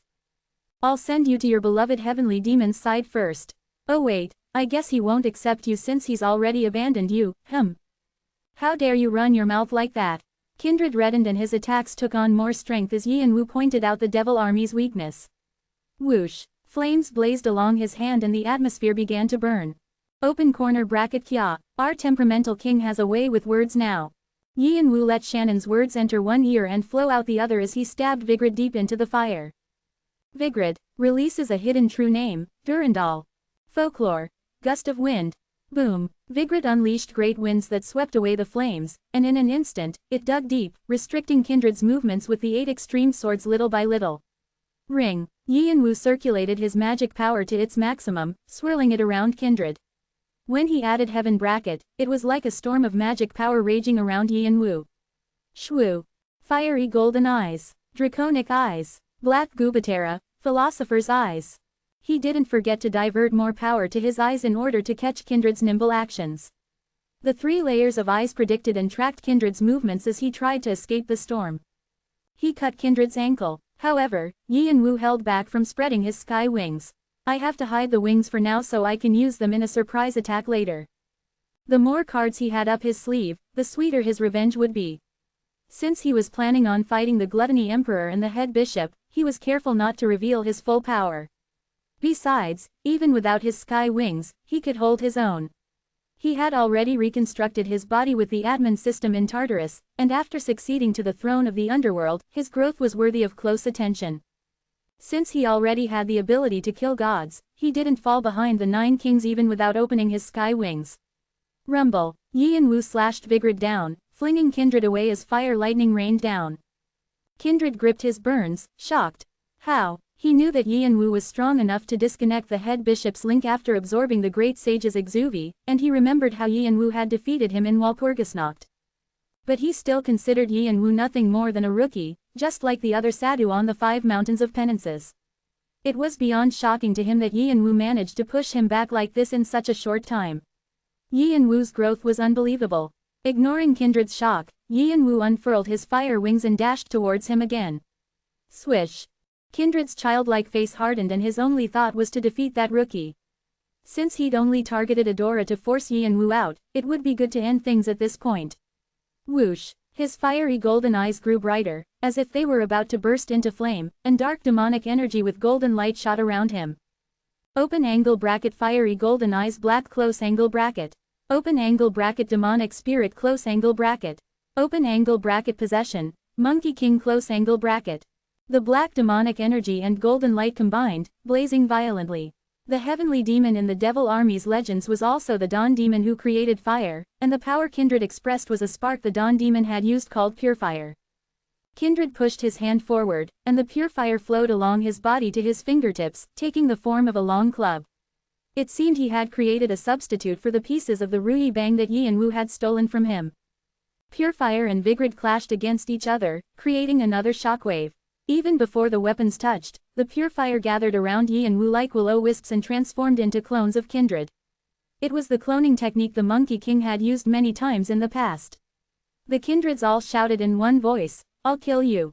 The pure fires grew sharp and pierced Yi and Wu, making him look like a porcupine. Now, at that moment, the 7-member squad, which had been watching from the back, sprung to action. They hadn't had any reason to interrupt the confrontation between the Hoarder and the Devil Army, but now that they saw an opportunity. Their main goal was Yi and Wu's death, but now they also had a chance to get rid of Demon Beauty Castle, who had been a nuisance. However, before they could even get too far, the shadows under their feet suddenly stretched out like taffy and transformed into a barrier. Clang. Open corner bracket guys, if you have a brain, you should use it. Do you think the temperamental king here wouldn't have expected this? Poor fellas. Shannon popped out from the shadow and sent his sword breaker smashing down. Although he had a light attitude, his attack was the complete opposite. Whoop. Urosh just managed to block the blade, but volcano erupted from the sword breaker, wrapping him in flames with an extraordinary power.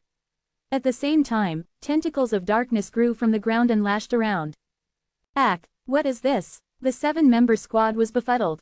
At that moment, another shadow shot out of the flames, and Hanryong appeared, tossing his 9 swords in the air and beginning his sword dance. The Saber God, the ones who recognized the grave of the 9 swords of the deceased Saber God turned stiff. Since the 7-member squad were the Elohim's special forces, they had experience with the Saber God's unbelievable sword dance while the Cheongwado still existed. Still, to protect their honor as the 7-member squad, they got into formation against Hanryong. Rebecca quietly descended over their heads. Rumble. The Spirit Gwai, Jik, has taken care of player Yoncham. The Spirit Gwai, Hun, has taken care of player Arson. As the Lion Alliance dealt with the Flood Dragon and the Elohim with the familiars, Yi and Wu faded away after being impaled by dozens of purefires. The kindred clones began to look around, as though they had expected it. Fiery golden eyes can trace the truth. Quick movements like blink leave traces of magic power behind, so it'll be easy to puke. Before Kindred could even finish his thoughts, the head of the clone farthest from him blew up. There, the other kindreds reacted at the same time and shot their purifiers in the same direction. They stretched out like the Ruyi Bang of legend towards Yan Wu, but he quickly stepped on Blink again, cutting the clone closest to him before vanishing again. You rat, how dare you, bang! Kindred's clones tried their best to catch Yan Wu, but he disappeared and reappeared like a ghost, eliminating the clones one by one. His use of Wind Path and Blink were too quick and complicated for Kindred to track, and Kindred grew frustrated. Purefire and Demonic Spirit were only effective if he managed to land a blow on Yan Wu, and he was vexed to feel like he was missing each time. Sir Nunnos silently watches you. Vimalasitra looks contentedly at the turbulent battlefield. Then, the Bloodland players soon appeared. The enemies are there. Everyone, help Kane and push them away. Follow His Highness. Protect His Highness. Duke Tuantian, Prince Domo, and his bodyguards began to strike the Devil Army and the others at the fringes of the battle. Although the Duke looked mild-mannered, his attacks were fierce and quickly demonstrated why he was the deputy commander of the Bloodland. His hand tore out space wherever it reached, and players dropped like flies.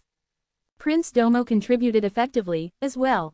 He led the bodyguards as he shouted, "Help Kane. And, protect Kane as you would protect me." Kindred didn't understand what was going on. He knew the Bloodland was close to Yan Wu, but he didn't think they were foolish enough to antagonize the Devil Army and the Elohim while they were in the middle of war with White Dragon. Furthermore, unlike the Gluttony Emperor, who was known for his impulsivity, Duke Tuantian was known as the brains of the Bloodland. And yet he was here committing a bloodbath. The Bloodland didn't seem to care about the consequences at all. Meanwhile, Yan Wu attacked Kindred more quickly, and black flames waved around him. Wind Path, Gust, Wave of Fire, Heaven Bracket, Lightning Strike. Vigrid's increased speed cut Kindred's purifiers, and its blade just barely missed Kindred's heart. No way, why not? Yan Wu smirked at the visibly shocked Kindred. Yes way. The ranks of the clones began to thin out. Damn it URK. How is this happening URK? Puke. Yan Wu bent over backwards to avoid a slash to the throat and used Blink to escape the attacks to his head. Whenever an attack targeted his blind spot, he turned his body in the opposite direction and cut the purifier with Vigrid. Kindred couldn't get a single strike in. Yan Wu avoided them all as he cut the clones' throats, stabbed them, and crushed them. Kindred was overwhelmingly irritated as the clones died off one by one. Shit, the furious clone disappeared as well when Vigrid pierced through his forehead with the 8 extreme swords, secret skill classification. As he'd built up battle experience in Tartarus, Yan Wu had combined the 8 secret skills of the 8 extreme swords, creating different applications and mixing them with Heaven Bracket to improve them. This prompted Hanryong to say that Yan Wu had reached an advanced expert level in sword techniques. Since Kindred only focused his skill on firepower, he couldn't follow Yan Wu's movements. Soon, only one clone was left, and Vigrid managed to stab him in the chest. Puke. URK. Kindred was pushed back until he bumped against a firm object. He suddenly felt a burning pain on his right shoulder as the Flood Dragon violently tore at his arm. He'd backed into the Flood Dragon. Krrng. Damn it. Kindred felt his last bit of reason snap. He reached out and grabbed the Flood Dragon's jaw and cruelly tore it off. Blood and flesh spattered through the air and turned into black ashes from the heat. I'll kill you. Kindred ground his teeth as he glared at Yan Wu. The flames of the purifier healed his injuries, but his overwhelming rage didn't lessen. He'd been humiliated all the times he'd confronted Yan Wu, at the 5 Mountains of Penances, Sesh's kidnapping, Walpurgisnacht, and he'd been itching to redeem himself. The fact that he couldn't even stand toe-to-toe with Yan Wu made him boil over with anger. I'll kill. However, Kindred's fury didn't last much longer when a strange hand suddenly burst out of his chest, reaching towards Yan Wu and steaming with demonic energy. Yan Wu quickly moved back in surprise, his fire wings beating quickly. Open hollow corner bracket, it seems I'll have to take it from here.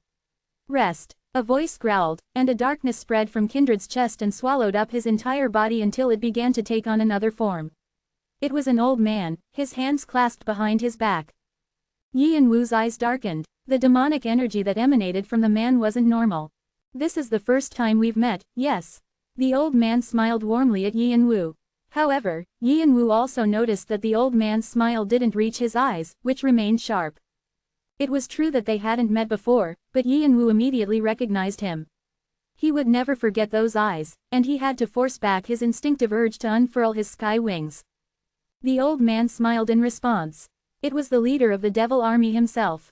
For a brief moment, Yin Wu analyzed the difference in power between himself and the head bishop.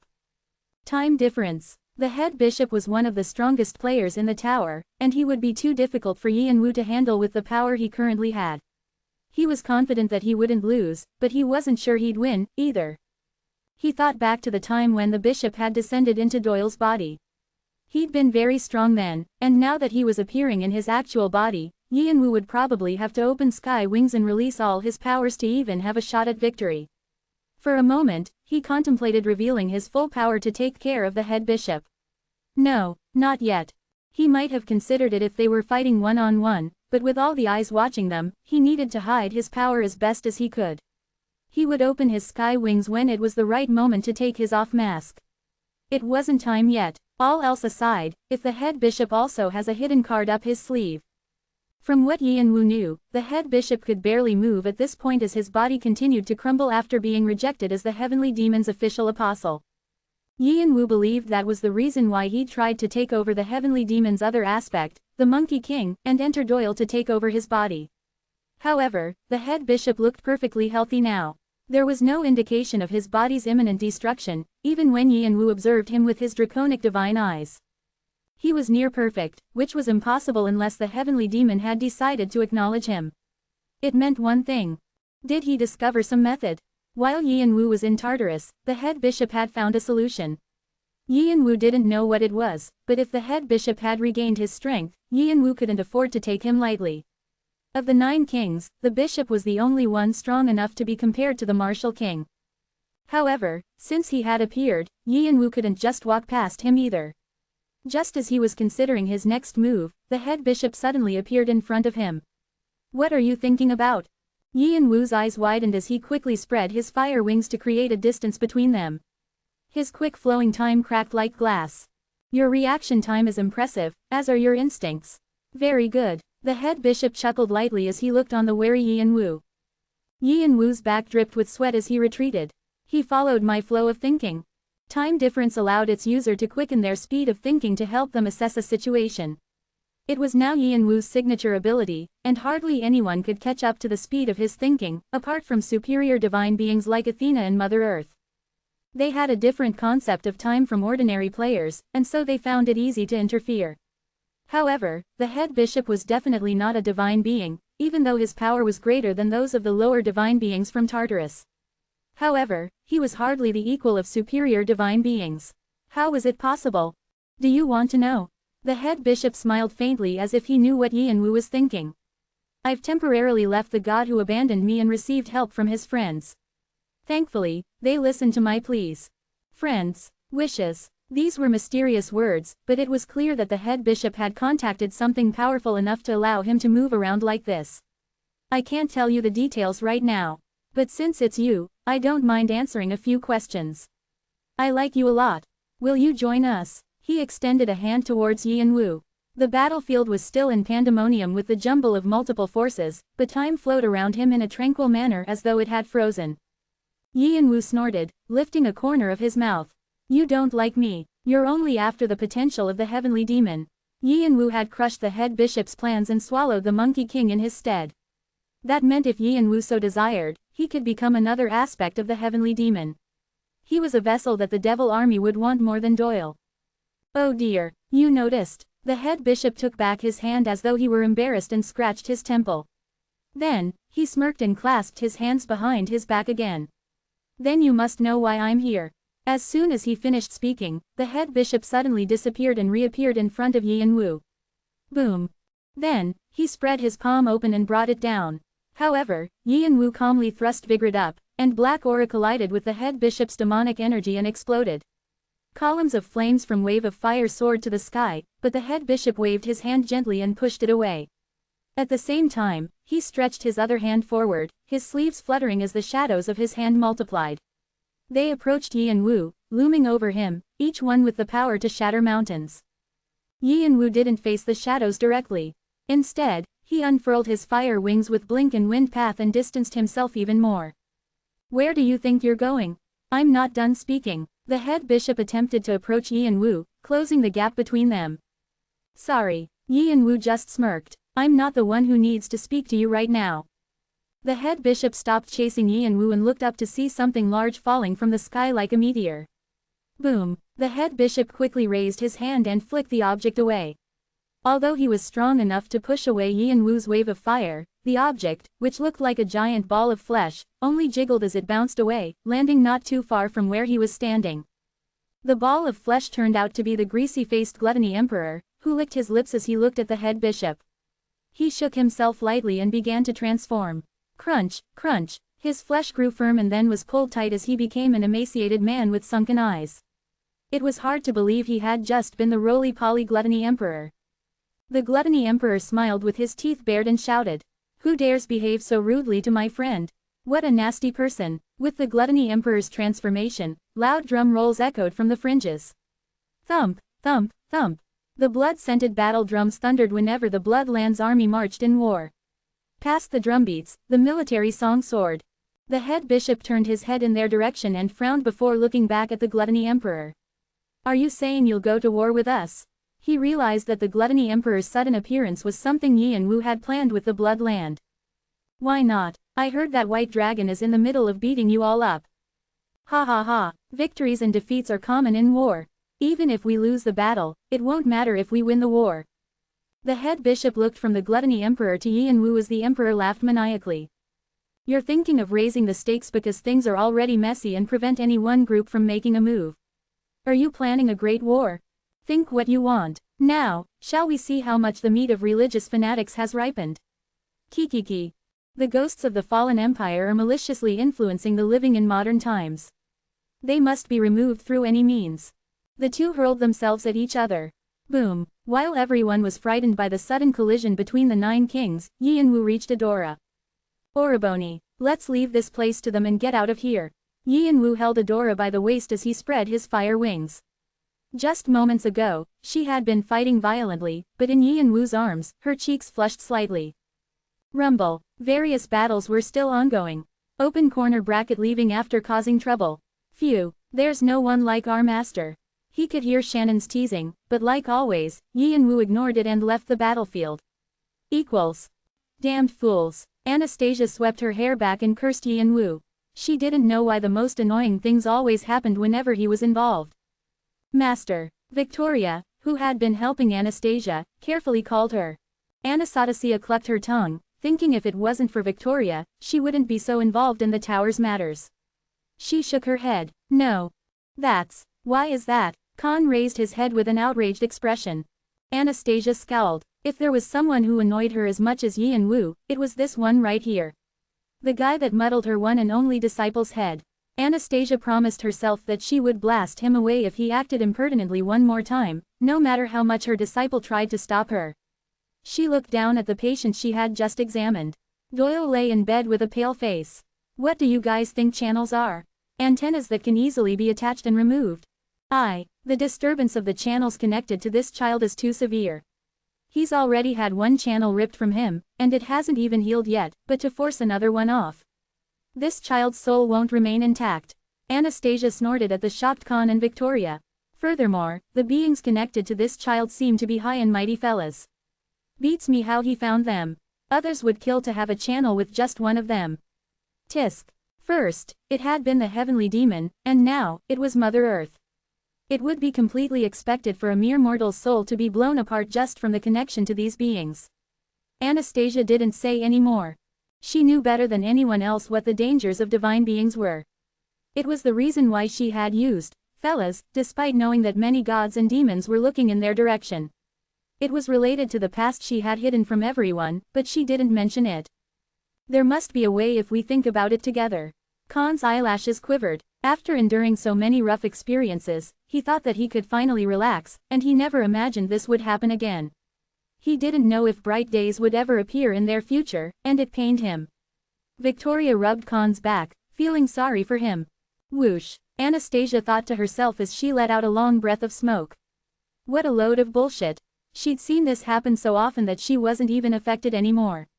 But at the thought she'd have to continue watching their ridiculousness, she sighed and put her pipe down. It's not completely impossible. It'll be hard, but there's a way. What is it? We need to find a replacement. Replacement. All we need is someone who can take the place of the heavenly demon in Mother Earth. But do you think it'll be easy to find a being like that? Instantly, Khan and Victoria's eyes met as the same person popped in their minds at the same time. Cain.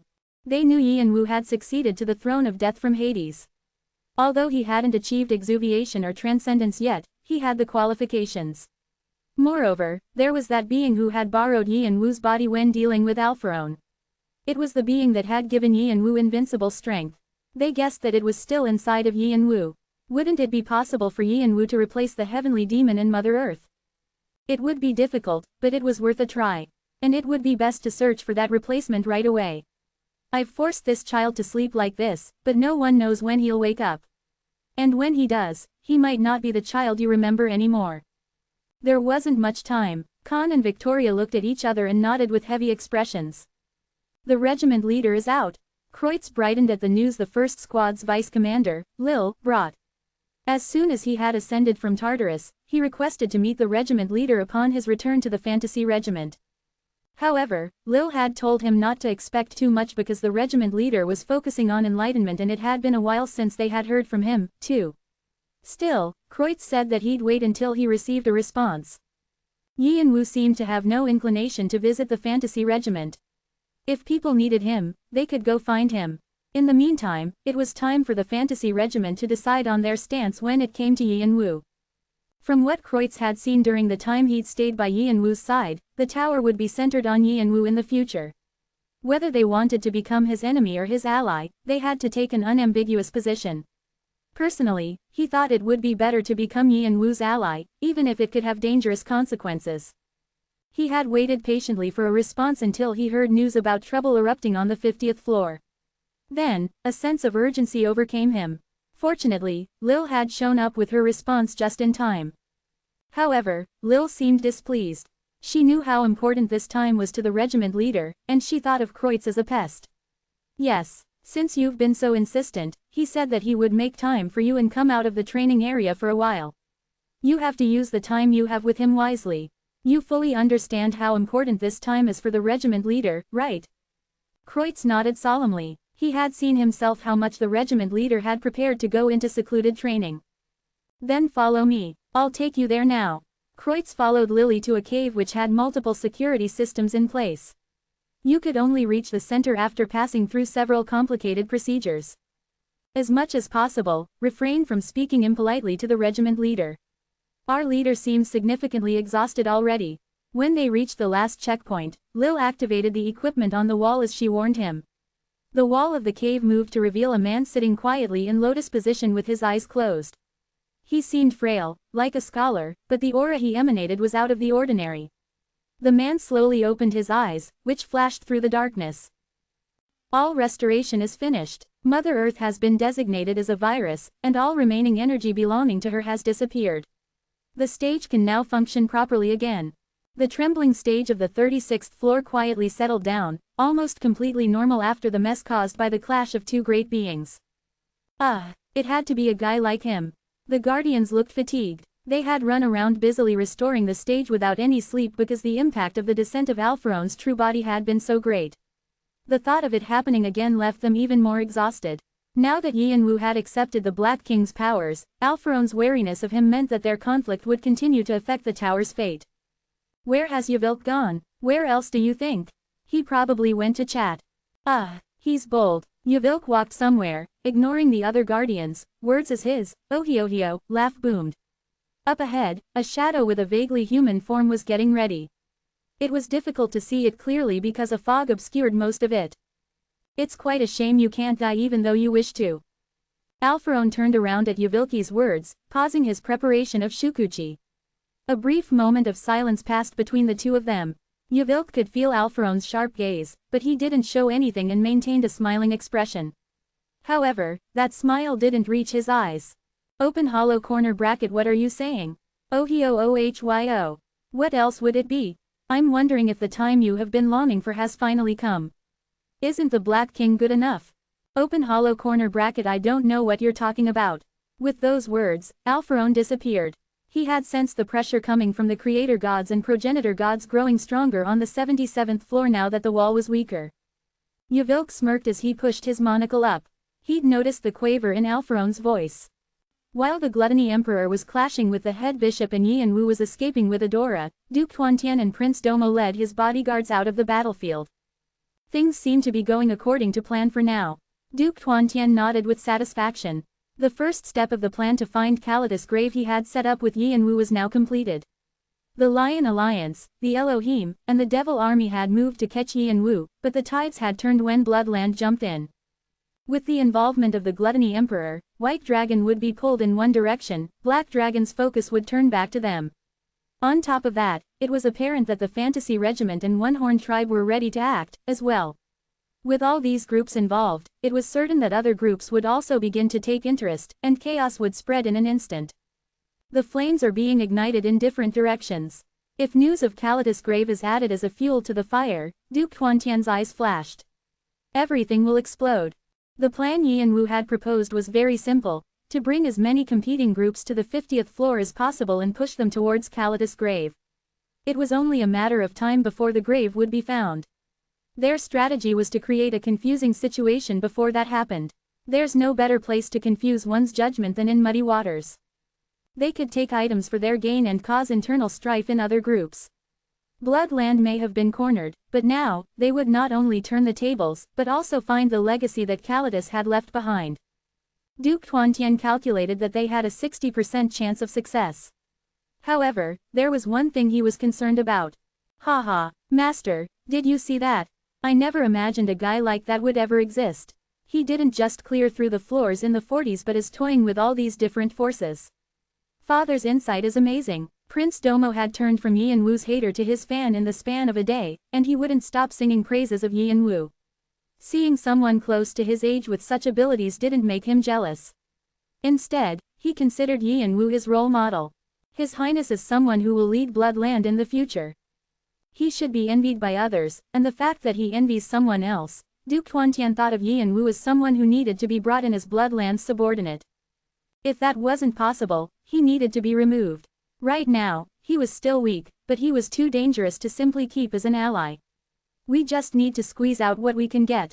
Thinking that he needed to scold Prince Domo soon, he quietly stood. With a light breeze, Rebecca appeared faintly above him and silently scattered again. Oriboni, Adora hugged Yi and Wu tightly. Normally, she would have reined in her emotions and only smiled in happiness, but the past few days had shaken her composure. Why hadn't she noticed that the Lion Alliance was following her? Getting injured was one thing, but the fact that she was a burden to Yi and Wu bothered her. Yi and Wu wordlessly patted her and hugged her back. He wanted her to know that everything was fine now that he was there. Yi and Wu had missed Adora and Fant, too. He was grateful that they had agreed to become his wings at once without any hesitation. He felt grateful that he'd managed to catch up to her and apologetic because it seemed like she had gone through this horrible incident because of him. Open corner bracket but technically, King Temper is the reason why our pretty Adora got hurt, Our master is definitely second to none in causing trouble for. As Shannon blabbered on again, the players of Demon Beauty Castle all looked surprised. They had only ever seen Adora's cold expression, so it was their first time seeing this side of her. Adora had received her nickname, Demon Beauty, because she was merciless against enemies and always seemed as distant as a flower growing on the side of a cliff. It was a strange experience to see Adora acting like a woman in love. Demon Beauty Castle, am I right? They jumped to attention as Yi and Wu said their name. Why yes. Chatera nodded on everyone's behalf. She was tense with nerves. Yi and Wu's appearance on the battlefield flashed through her mind. He had toyed with the head bishop, who was like a natural disaster, and used his familiars to stand against the Elohim's 7-member squad. The Hoarder and Demon Beauty were both part of the new stars, but from what they'd seen, the Hoarder had already surpassed that level. He could stand shoulder to shoulder with high rankers. Although most of them were rankers too, they were definitely not high rankers. Thank you for helping Adora all this time. We only did what? Now, go back. Chatera frowned slightly. What? From now on, I'll protect Adora, so your help isn't needed. The expressions of Chatera and the other Demon Beauty Castle players stiffened. What are you talking about?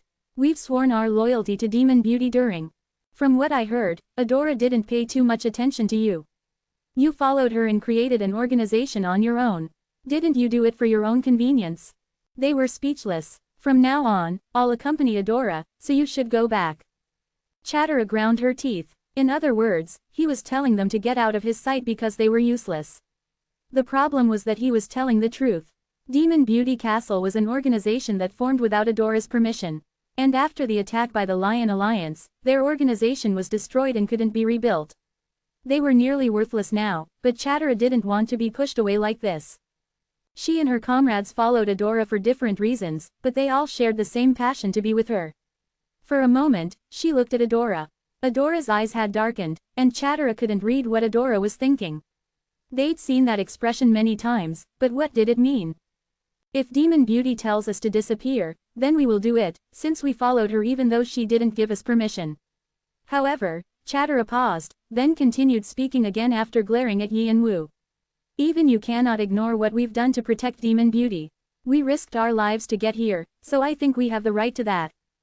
Chatara made clear she would only follow Adora's commands. The others seemed to agree, and they glared at Yi and Wu with hard eyes. Yi and Wu's eyes gleamed behind his mask, but they didn't budge. After a while, Yi and Wu's eyes curved, and he chuckled. PSH. Chatara and the others frowned, not understanding what was going on. Shannon. At Yi and Wu's call, black shadows next to Demon Beauty Castle popped up. The players moved for their weapons, immediately on guard. They thought Yi and Wu was trying to chase them away with force. However, Yi and Wu only said to Shannon, "Follow them." Chatara said, "What are you doing? You still fall short, but I'll give you a chance." "What? Take him with you and gather your scattered members. I'll make my evaluation of you after." Chatara belatedly understood what he meant. He was planning to reorganize Demon Beauty Castle into a proper one. Understood. Although their eyes blazed with determination, Shannon grumbled. Open corner bracket, but why do I have to go? You have Hanryong and Boo, so. It's your punishment for talking nonsense. You said I'm King Temper, I should live up to my title, then. Open corner bracket, damn it. What are you doing, morons? Move faster. You're slow as snails. Shannon released his anger on the blameless Demon Beauty Castle as they moved to look for survivors. Yi and Wu pushed his hair back as he watched. With this, the new game board is set. It'll be complete if those guys come. Just then, a breeze fluttered and Rebecca quietly murmured something to him. After becoming a complete spirit, she only expressed her thoughts and didn't speak. Yi and Wu raised a corner of his mouth. She'd brought simple news. The Spring Queen has appeared. White Dragon and Waltz had come to the 50th floor. The stage was set. Oriboni. Yes. Do you know Kalitas? When Adora said the unexpected name, Yi and Wu quickly turned to her. How do you know? As soon as their eyes met, Yi and Wu discovered something asleep inside of him. A nameless channel suddenly strengthened and took over his consciousness in an instant. Swoosh. When he opened his eyes again, a colossal dragon's shadow that stretched hundreds of meters looked down at him. Open hollow corner bracket, nice to meet you, dear speaker. Yi and Wu instantly recognized the creature in front of him. Although he was shrouded by a shadow that made it difficult to see his appearance clearly, the glowing yellow eyes that pierced through the darkness were familiar. These were the same eyes his brother had seen countless times in his diary, the owner of the channel that had been quietly observing him for a long time. Yes, so you're alive, Kalitas. Yi and Wu's eyes widened at the unexpected meeting. To think that he would meet Kalitas here, when he thought he'd have to go to the Dragon Temple first to see him. He never imagined that Kalitas would contact him through Adora. The ancient dragon Kalitas narrowed his eyes, and a rueful, self-deprecating laugh seemed to float out of an area that seemed to be his mouth. Open hollow corner bracket, if this condition can be described as alive. His eyes curved up. Open hollow corner bracket, still, it seems you already found that child. And it seems like he's sleeping quietly right now. That's a relief. Kalitas' gaze was fixed on Yi and Wu's chest where he kept the pocket watch. He was looking at Jung Wu. So you were the one who sent Jung. Open hollow corner bracket, I'm sorry, but I need to cut you off. I have to get to the point quickly because there's not much time left. Kalitas' shadow faded for a moment and his voice seemed to crackle in and out. Why was his connection so choppy? Open hollow corner bracket, you should come here soon as you can. Hurry. Crackle. His voice started to break up like staticky radio. Open hollow corner bracket, there's something I must give you. Before they come. Crackle. Open hollow corner bracket, quick. After those words, Kalitas silently vanished. Yi and Wu was flung out of the channel and brought back to reality. Oraboni. Adora's blurry eyes refocused. She must have also seen his meeting with Kalidas, because she looked surprised. What was that just now? It appears Kalidas wanted to tell me something through you. You do know him? A little bit, through my brother. Oh. Yi and Wu was deep in thought for a moment, Kalidas' words echoing in his head. Hurry. He could understand that. It was probably Kalidas' vestige that had contacted Yi and Wu, not the true Kalidas. However, he didn't understand what he meant by the phrase, before they come. What did that mean? Was someone getting in Kalidas' way? Then I suppose you should hurry. Yeah, probab. Suddenly, before he could finish, Adora reached out to take his mask off. Yi and Wu was blank for a moment. Was his mask supposed to come off this easily? He instantly thought of the culprit who must have played this trick on him, Heneva. Before he could react, Adora quickly put her lips on his. It was an unexpected peck. Adora smiled shyly at Yi and Wu's widened eyes. Thank you, I mean it. There was a pause and Yi and Wu looked at Adora, who was too pretty at that moment. Adora. Yes, you're not going to stop there, right? That's AACK. As her eyes widened adorably, he pulled her close and kissed her. My dear daughter, you are the only one who might satisfy my old grudge. The Spring Queen, Waltz, recalled her mother's words. She could always hear her voice clearly whenever she closed her eyes. Her mother always looked up to the sky and promised to her ancestors that she'd resolve their resentment. The Summer Queen had stroked Waltz's hair as she told her that if something went wrong and she wasn't successful, she would leave things to Waltz. After these memories came the ones of her mother dying from the bolts of lightning that fell from the sky. The Hoarder was there, too, the foe she had to kill one day, as well as the Martial King. Creak. She came to her senses as the carriage stopped. Waltz slowly opened her eyes as the door swung open. My liege, I'm coming out. Supported by her subordinate, Waltz exited the carriage with elegant, majestic steps. Then, she wrinkled her nose at the familiar smell that blew in her face, one that she'd encountered many times recently, the scent of a bloody battlefield. It was a scent she had smelled too many times recently. The head bishop and alliance master are already waiting. Waltz nodded and followed the guide into the battlefield. Players from the old 81 Oculus trailed after her. They desired to continue the legacy of Red Dragon with Waltz at their head. Although their number had shrunk, each of the 10 players had a threatening aura. People around them backed away with frightened expressions, and it was clear why they were still high up in the rankings of the 8 clans. We're here. The guide stopped in front of a large tent. Wait here. Waltz gave a short command to her subordinates and entered the tent, where 3 men sat around a large table. Iron Lion Ivan glared at her threateningly while the head bishop smiled affectionately like a kindly old neighbor. The last person was one of the 3 council members that led the Elohim, Roman dictator Magnus. I didn't know such a familiar face would be here. Magnus frowned at Waltz. Waltz and the Elohim had an enmity, and 3 council members had died because of her. The Elohim had suffered a lot of damage, while Waltz managed to immediately take over the Summer Queen's empty spot among the 9 kings. It wouldn't be unusual for them to start fighting as soon as they saw each other. However, Magnus just snorted, as though he didn't even want to respond. He didn't have any intention to discuss past events. The Elohim was in a truly desperate situation, and they needed to fight back. In fact, he wasn't even supposed to be there. Magnus was an old hero who had saved the Elohim from a quagmire and, with Thor's apostle Hyatt, led them to their present glory.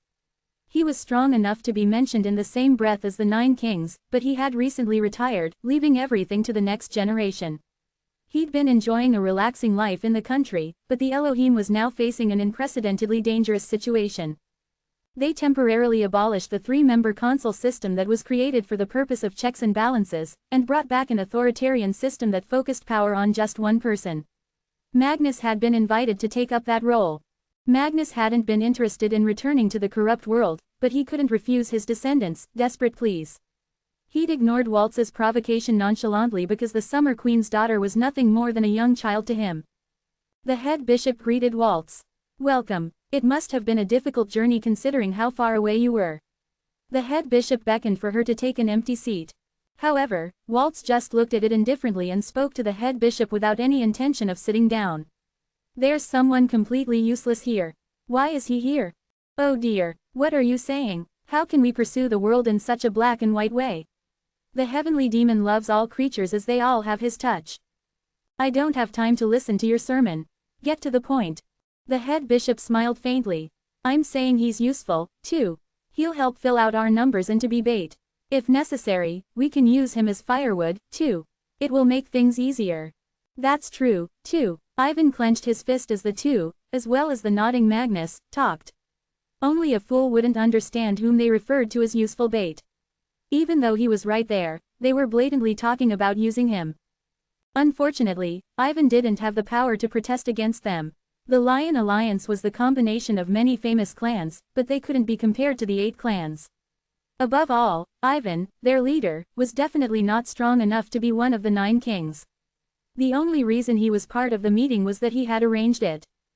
The head bishop, Waltz, and Magnus didn't think of Ivan as an equal. He was just a servant who served a purpose. Technically, only 2 people's opinions mattered.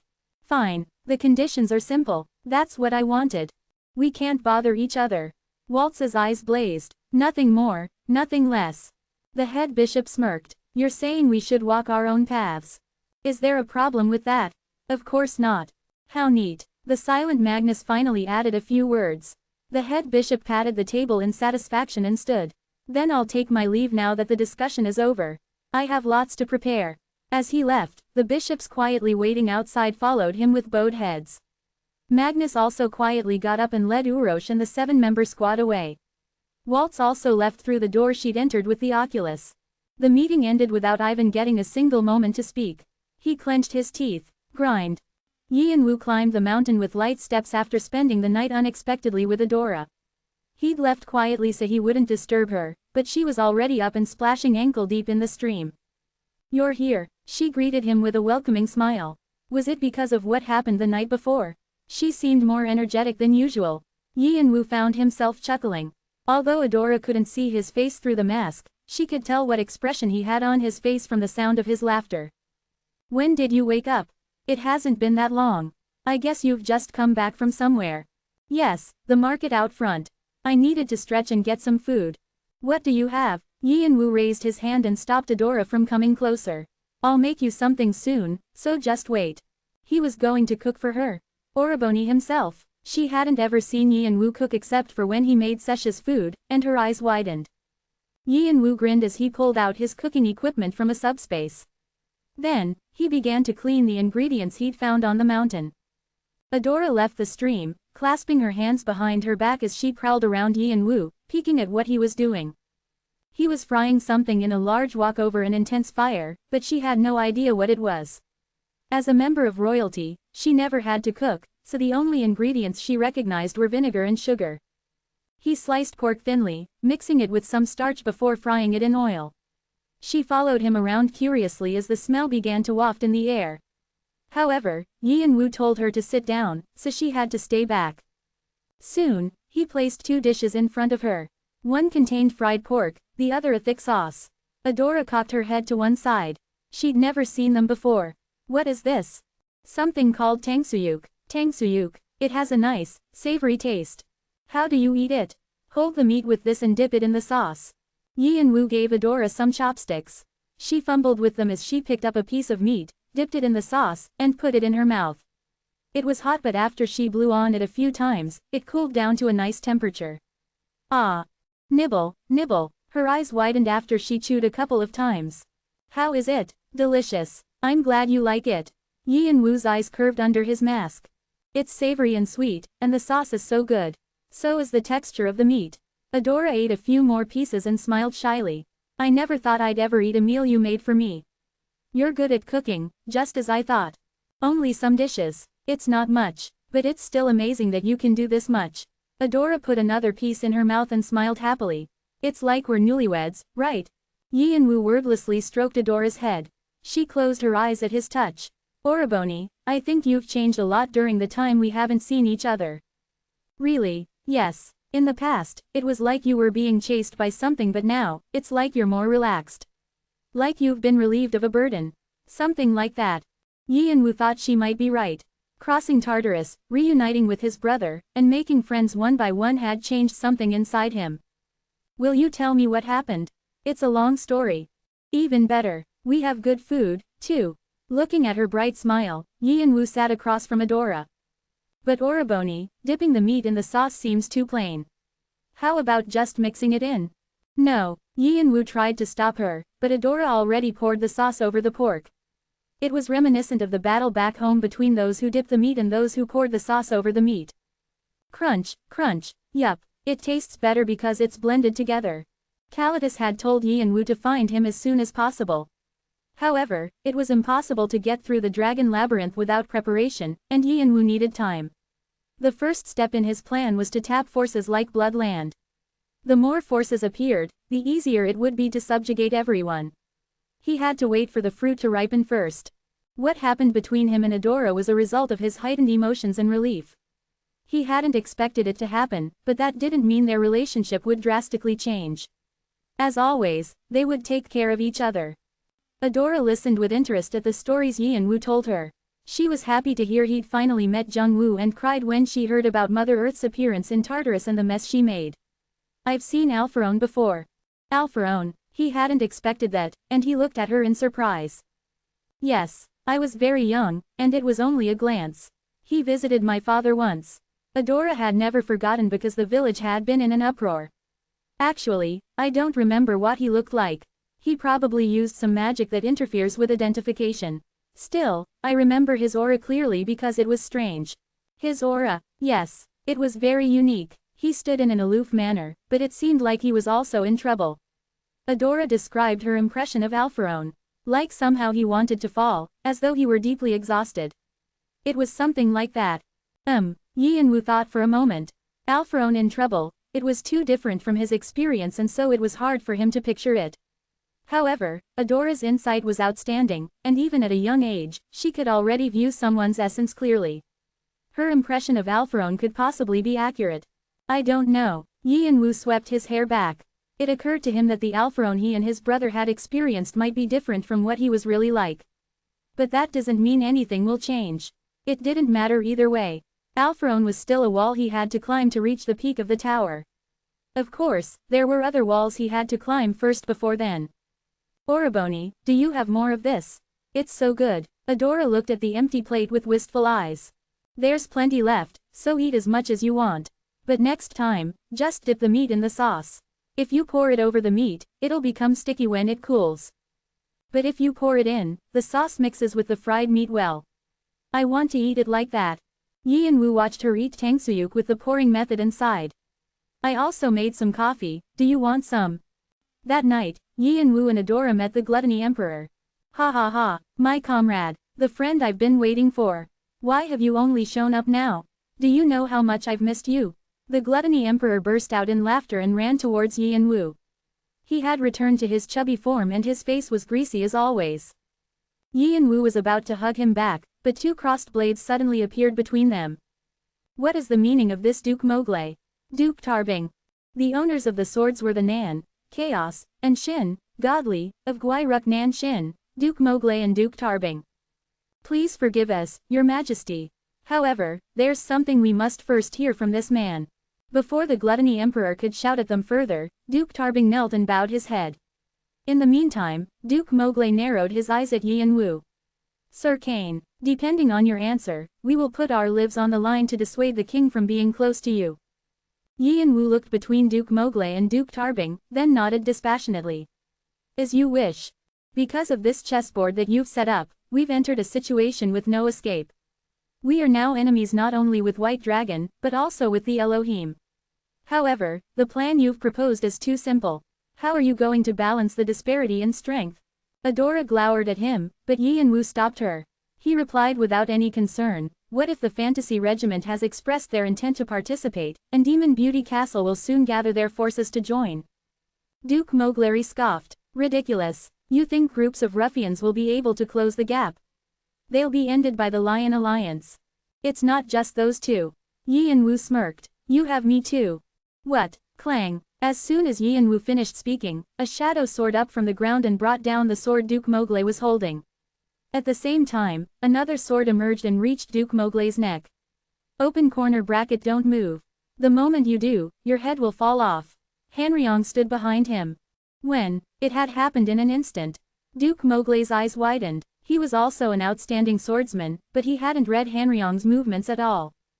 Yi and Wu spoke coldly to the stiff Duke Mowgli. You are probably aware that I'm a lord with shadow familiars. I think this is enough to see the plan through, even if the numbers aren't equal. Fair. Since Yi and Wu's familiar had managed to block his attack, Duke Mowgli acknowledged his defeat. Forgive my rudeness. Cashing. He straightened and returned his sword to its sheath. Hanryong moved a step back, glaring at him, and disappeared in the shadows again. When Duke Tarbing also moved away, the Gluttony Emperor raised his hand with a furious face. Flock, you'll answer for this later. I don't want to see you anymore, so go away. Your grace is as deep as the oceans. Your grace is as deep as the oceans. The two dukes bowed and quietly drew back. The Gluttony Emperor glared at them until they completely disappeared and ran towards Yi and Wu with anxious steps, looking him over. Are you all right? You're not hurt? Greetings, Your Majesty. Is that important right now? Your body is more important. This wasn't something I ordered. I guarantee it. I know, Your Majesty. Please don't worry about it. How can I not? Please don't punish the dukes either. It was all because of their loyalty to you. I completely understand. The familiars watching found it too obvious that Yi and Wu was acting, but the Gluttony Emperor wiped his eyes with a moved expression. Your kindness is as high as the skies. Why have I only met someone like you now? It would have been nice if we had met sooner. The Gluttony Emperor held Yi and Wu's hand in his plump one. Now, let's go inside.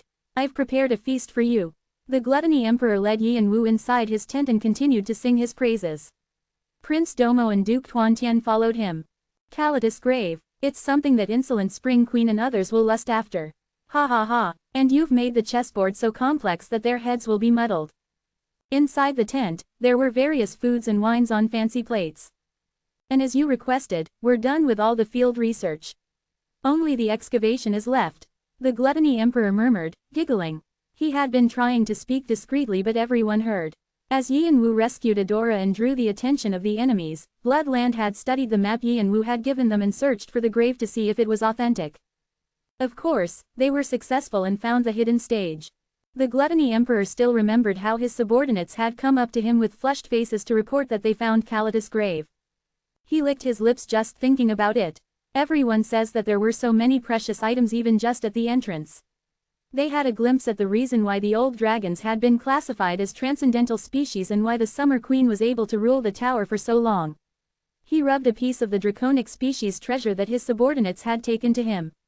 Each piece was equivalent to a superior artifact in the tower. Your Majesty, ha ha ha, what's the matter? Speak. I hope you don't forget that what you've seen so far is only the beginning.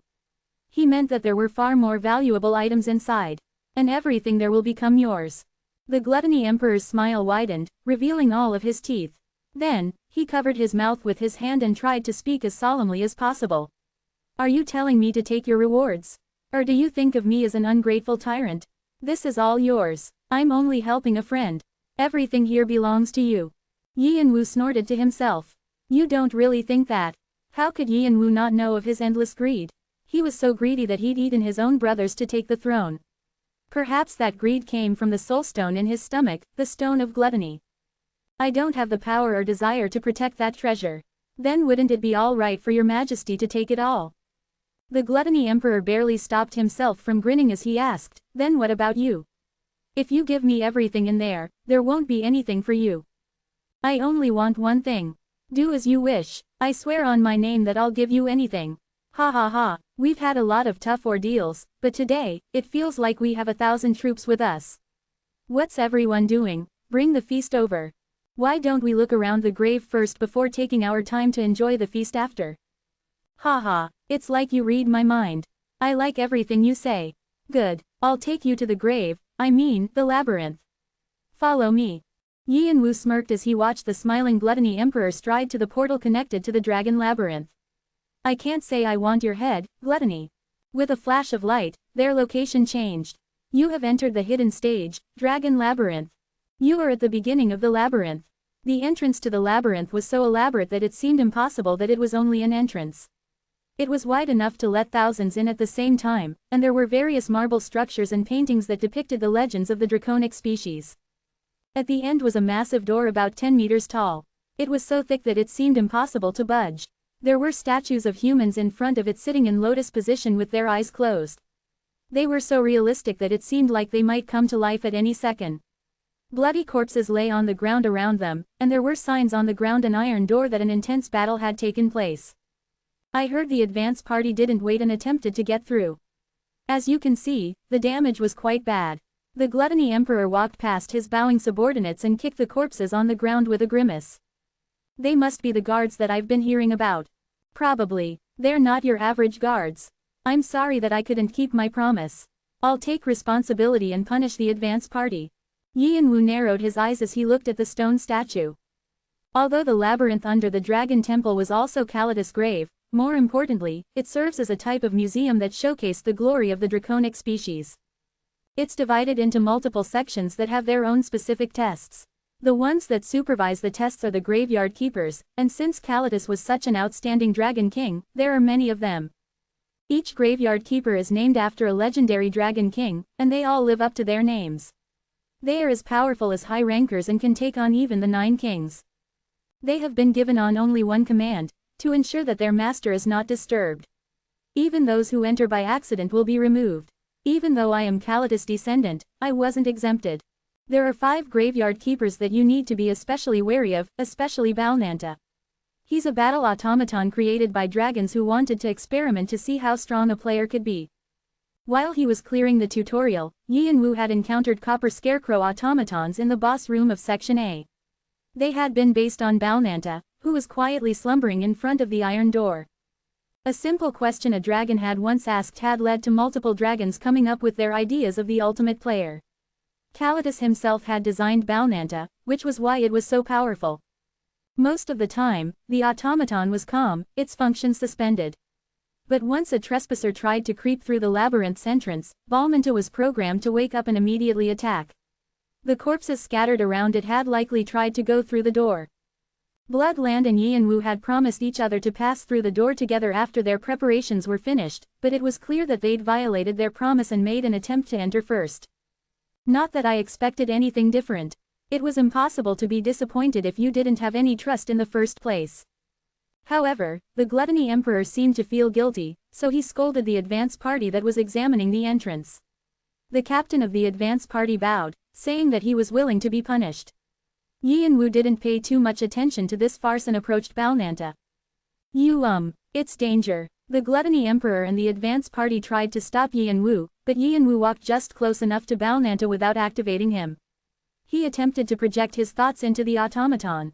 You are attempting to contact the combat automaton, Balnanta. You have failed. You lack the qualification. I guess I can't. Yi Yanwu clucked his tongue. He had been wondering whether he'd manage to control Balnanta.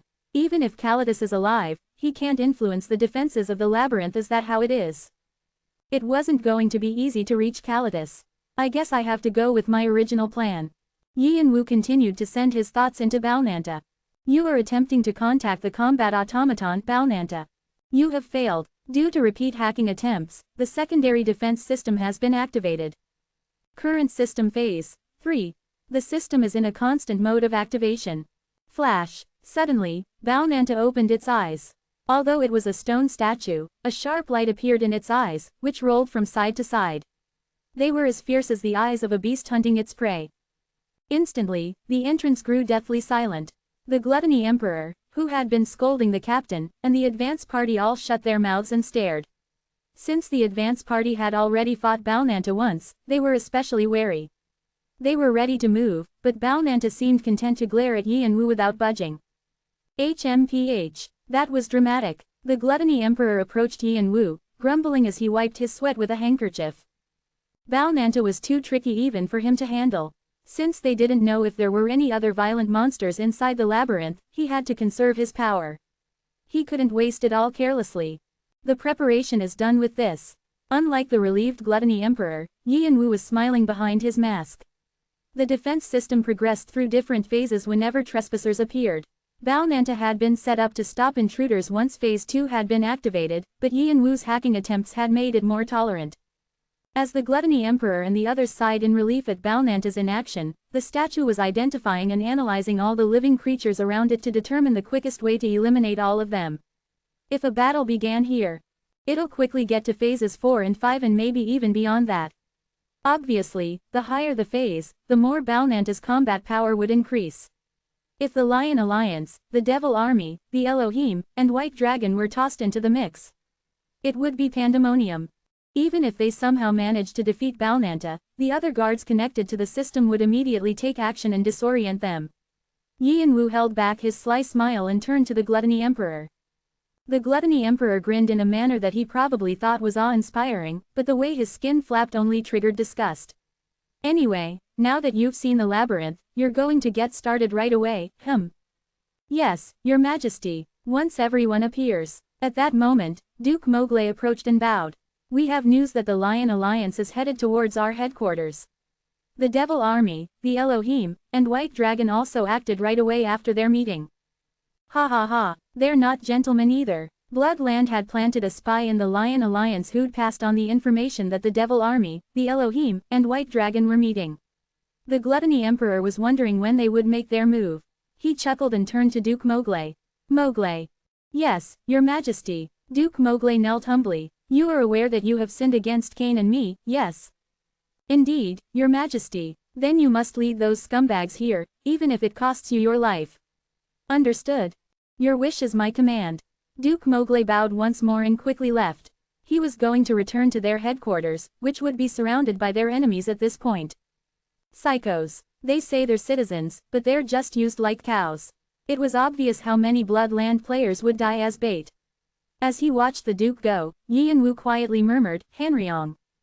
Open corner bracket, I'll take my leave. The shadow that fell from Yianwu silently merged with Duke Mowgli's. In the forest, mercenaries and players such as Old Triton members moved on Ivan's orders. Magicians buffed them from the sky. I'll have the Hoarder's head no matter what it takes. The Lion Alliance moved from the north, the Devil Army from the east, the Elohim from the south, and White Dragon from the west. After they'd agreed not to get in each other's way, they approached from the most convenient direction with one goal, to kill the Hoarder. Despite their differences, they agreed that whoever eliminated the Hoarder first would be the victor. Needless to say, Ivan didn't plan on holding back at all. He was still fuming at the way the head bishop, Waltz, and Magnus had patronized him. He wanted to crush their arrogant faces and shout that he wasn't inferior to them, and that the soon-to-be empty spot among the 9 kings would be his. Cain, he roared, pushing away the soldiers of Bloodland who tried to protect the Hoarder. Cain. Boom. At that exact moment, the focused attacks from the Magic Alliance pierced through the barricade. A neat formation of mercenaries immediately followed Ivan to breach Bloodland's base. At that moment, he saw the player who had been repelling trespassers steadily, Duke Mowgli. The Nan of Bloodland was covered in blood. Duke Mowgli instinctively turned around and repelled the attacks aimed at his neck. Then, he realized his opponent was Ivan and frowned. Iron Lion. Cain, where is the Hoarder? Do you think I'd tell you? Then I'll kill you if I must. Boom. Ivan released his rage, offended that a duke that wasn't even one of the 9 kings had dismissed him. He began to push against the duke with even more strength. Open angle bracket lion mobilization close angle bracket. The berserker skill that allowed him to become the mercenary king activated. Explosions followed it. Duke Mowgli also activated his disturbance and swung his sword up. Rumble. The ground shook, and clouds of sand soared up. What are you doing? Sing louder. At Duke Mowgli's words, the clan members of Bloodland all raised their voices to sing the military song. Boom, boom, boom. When the ground shook with their footsteps, a powerful turbulence made the battlefield quake. The clan members' hearts thumped faster, while their faces turned as red as tomatoes. The cheers have stopped, and the red flag has risen, like the embodiment of the battlefield. Spread it far. Let our song raise hurrahs. Let our flag shake the world. The clan members of Bloodland prepared for death as they began to push away the trespassers. As the battlefield grew even more intense, the head bishop watched his subordinates fight from far away.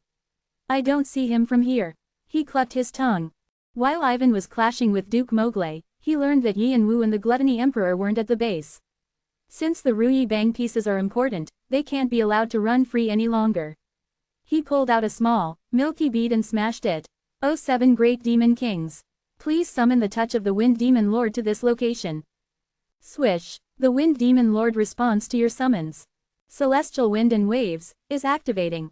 A wind suddenly wrapped around the head bishop and spread along the battlefield to find Yianwu. Something similar was happening in the south and the west. Tisk, is this gluttony bastard playing some trick? Magnus clucked his tongue and fixed his gaze on the sky. Many gods are with you. The godly society less than Asgard greater than is participating. The godly society less than Diva greater than is participating. Magnus was receiving enough blessings from many gods to become the Roman dictator. He shouted, opening more channels as the powers of the gods reached the lower world to crush Bloodland's defenses. Magnus chased after Yi and Wu's tracks among the ruins. Waltz ripped apart the Bloodland soldiers with an indifferent expression as she continued marching forward. When she realized that Yi and Wu wasn't there, she created 10 different nascent soul bodies and let them loose, expanding her senses. The 3 kings of the tower chased after Yi and Wu in their individual ways, and nearly at the same time, they reached a portal that led to an unknown destination. You can't enter. Duke Mowgli realized that the 3 kings were coming towards him and tried to push Ivan away, turning his sword to the portal. Swish. Cashing. However, it was impossible to stop the 3 kings from entering when he could barely deal with Ivan. There was a flash of light, and his right arm still holding his sword flew into the air, and his left leg was cut below the knee. The 3 kings were quickly sucked into the portal deep inside the base without a care for the fallen Duke Mowgli. Damn it, everyone, stop fighting and follow me. Thinking he'd lost his chance to gain a head start, Ivan turned away from the Duke and jumped into the portal with only the bare minimum of forces. The other soldiers all rushed to follow their leaders, and the chaotic battlefield grew silent. Kikikik, morons. They jumped in like moths to a flame, not knowing this is all His Majesty's will. Duke Mowgli leaned against a rock, exhausted. However, he laughed at the thought that they'd all entered the portal. Although countless Bloodland citizens had lost their lives and he'd lost 2 limbs, they'd managed to trap 3 kings and 4 large clans. They'd gained more than they'd lost. Their enemies would be sent into a location where the guards of the labyrinth would be waiting to sweep them away. News of Kalidas' grave would then spread throughout the tower, and more forces and rancors would be sucked in as though it were a black hole. Duke Mowgli believed without a doubt that the last person standing in the mess would be their emperor. This sacrifice would become a solid foundation for their soon-to-be-completed empire. He believed in this so faithfully that he smiled, not feeling the pain of his injuries. The relief that he'd accomplished his mission was so great that he would have kept smiling until the surviving soldiers of their headquarters retrieved him, except for the voice that suddenly whispered in his ear. Open corner bracket sorry, but this arrangement was created by our king, not yours. You're no different from them. Duke Mowgli quickly turned at the sudden threat. He swung his remaining arm. Standing over an exceptionally long shadow, Hanryong smiled at him as his sword swung. Try. Duke Mowgli couldn't finish saying, traitor, because swords suddenly flew towards his blind spots. His head flew into the air, still with a shocked expression on it. Hanryong and Rebecca looked at each other's eyes, then moved to take care of the remaining people at the base. Shadows spread like inkblots, and the spirit Gwai rose. Why is AAACK? The massacre began.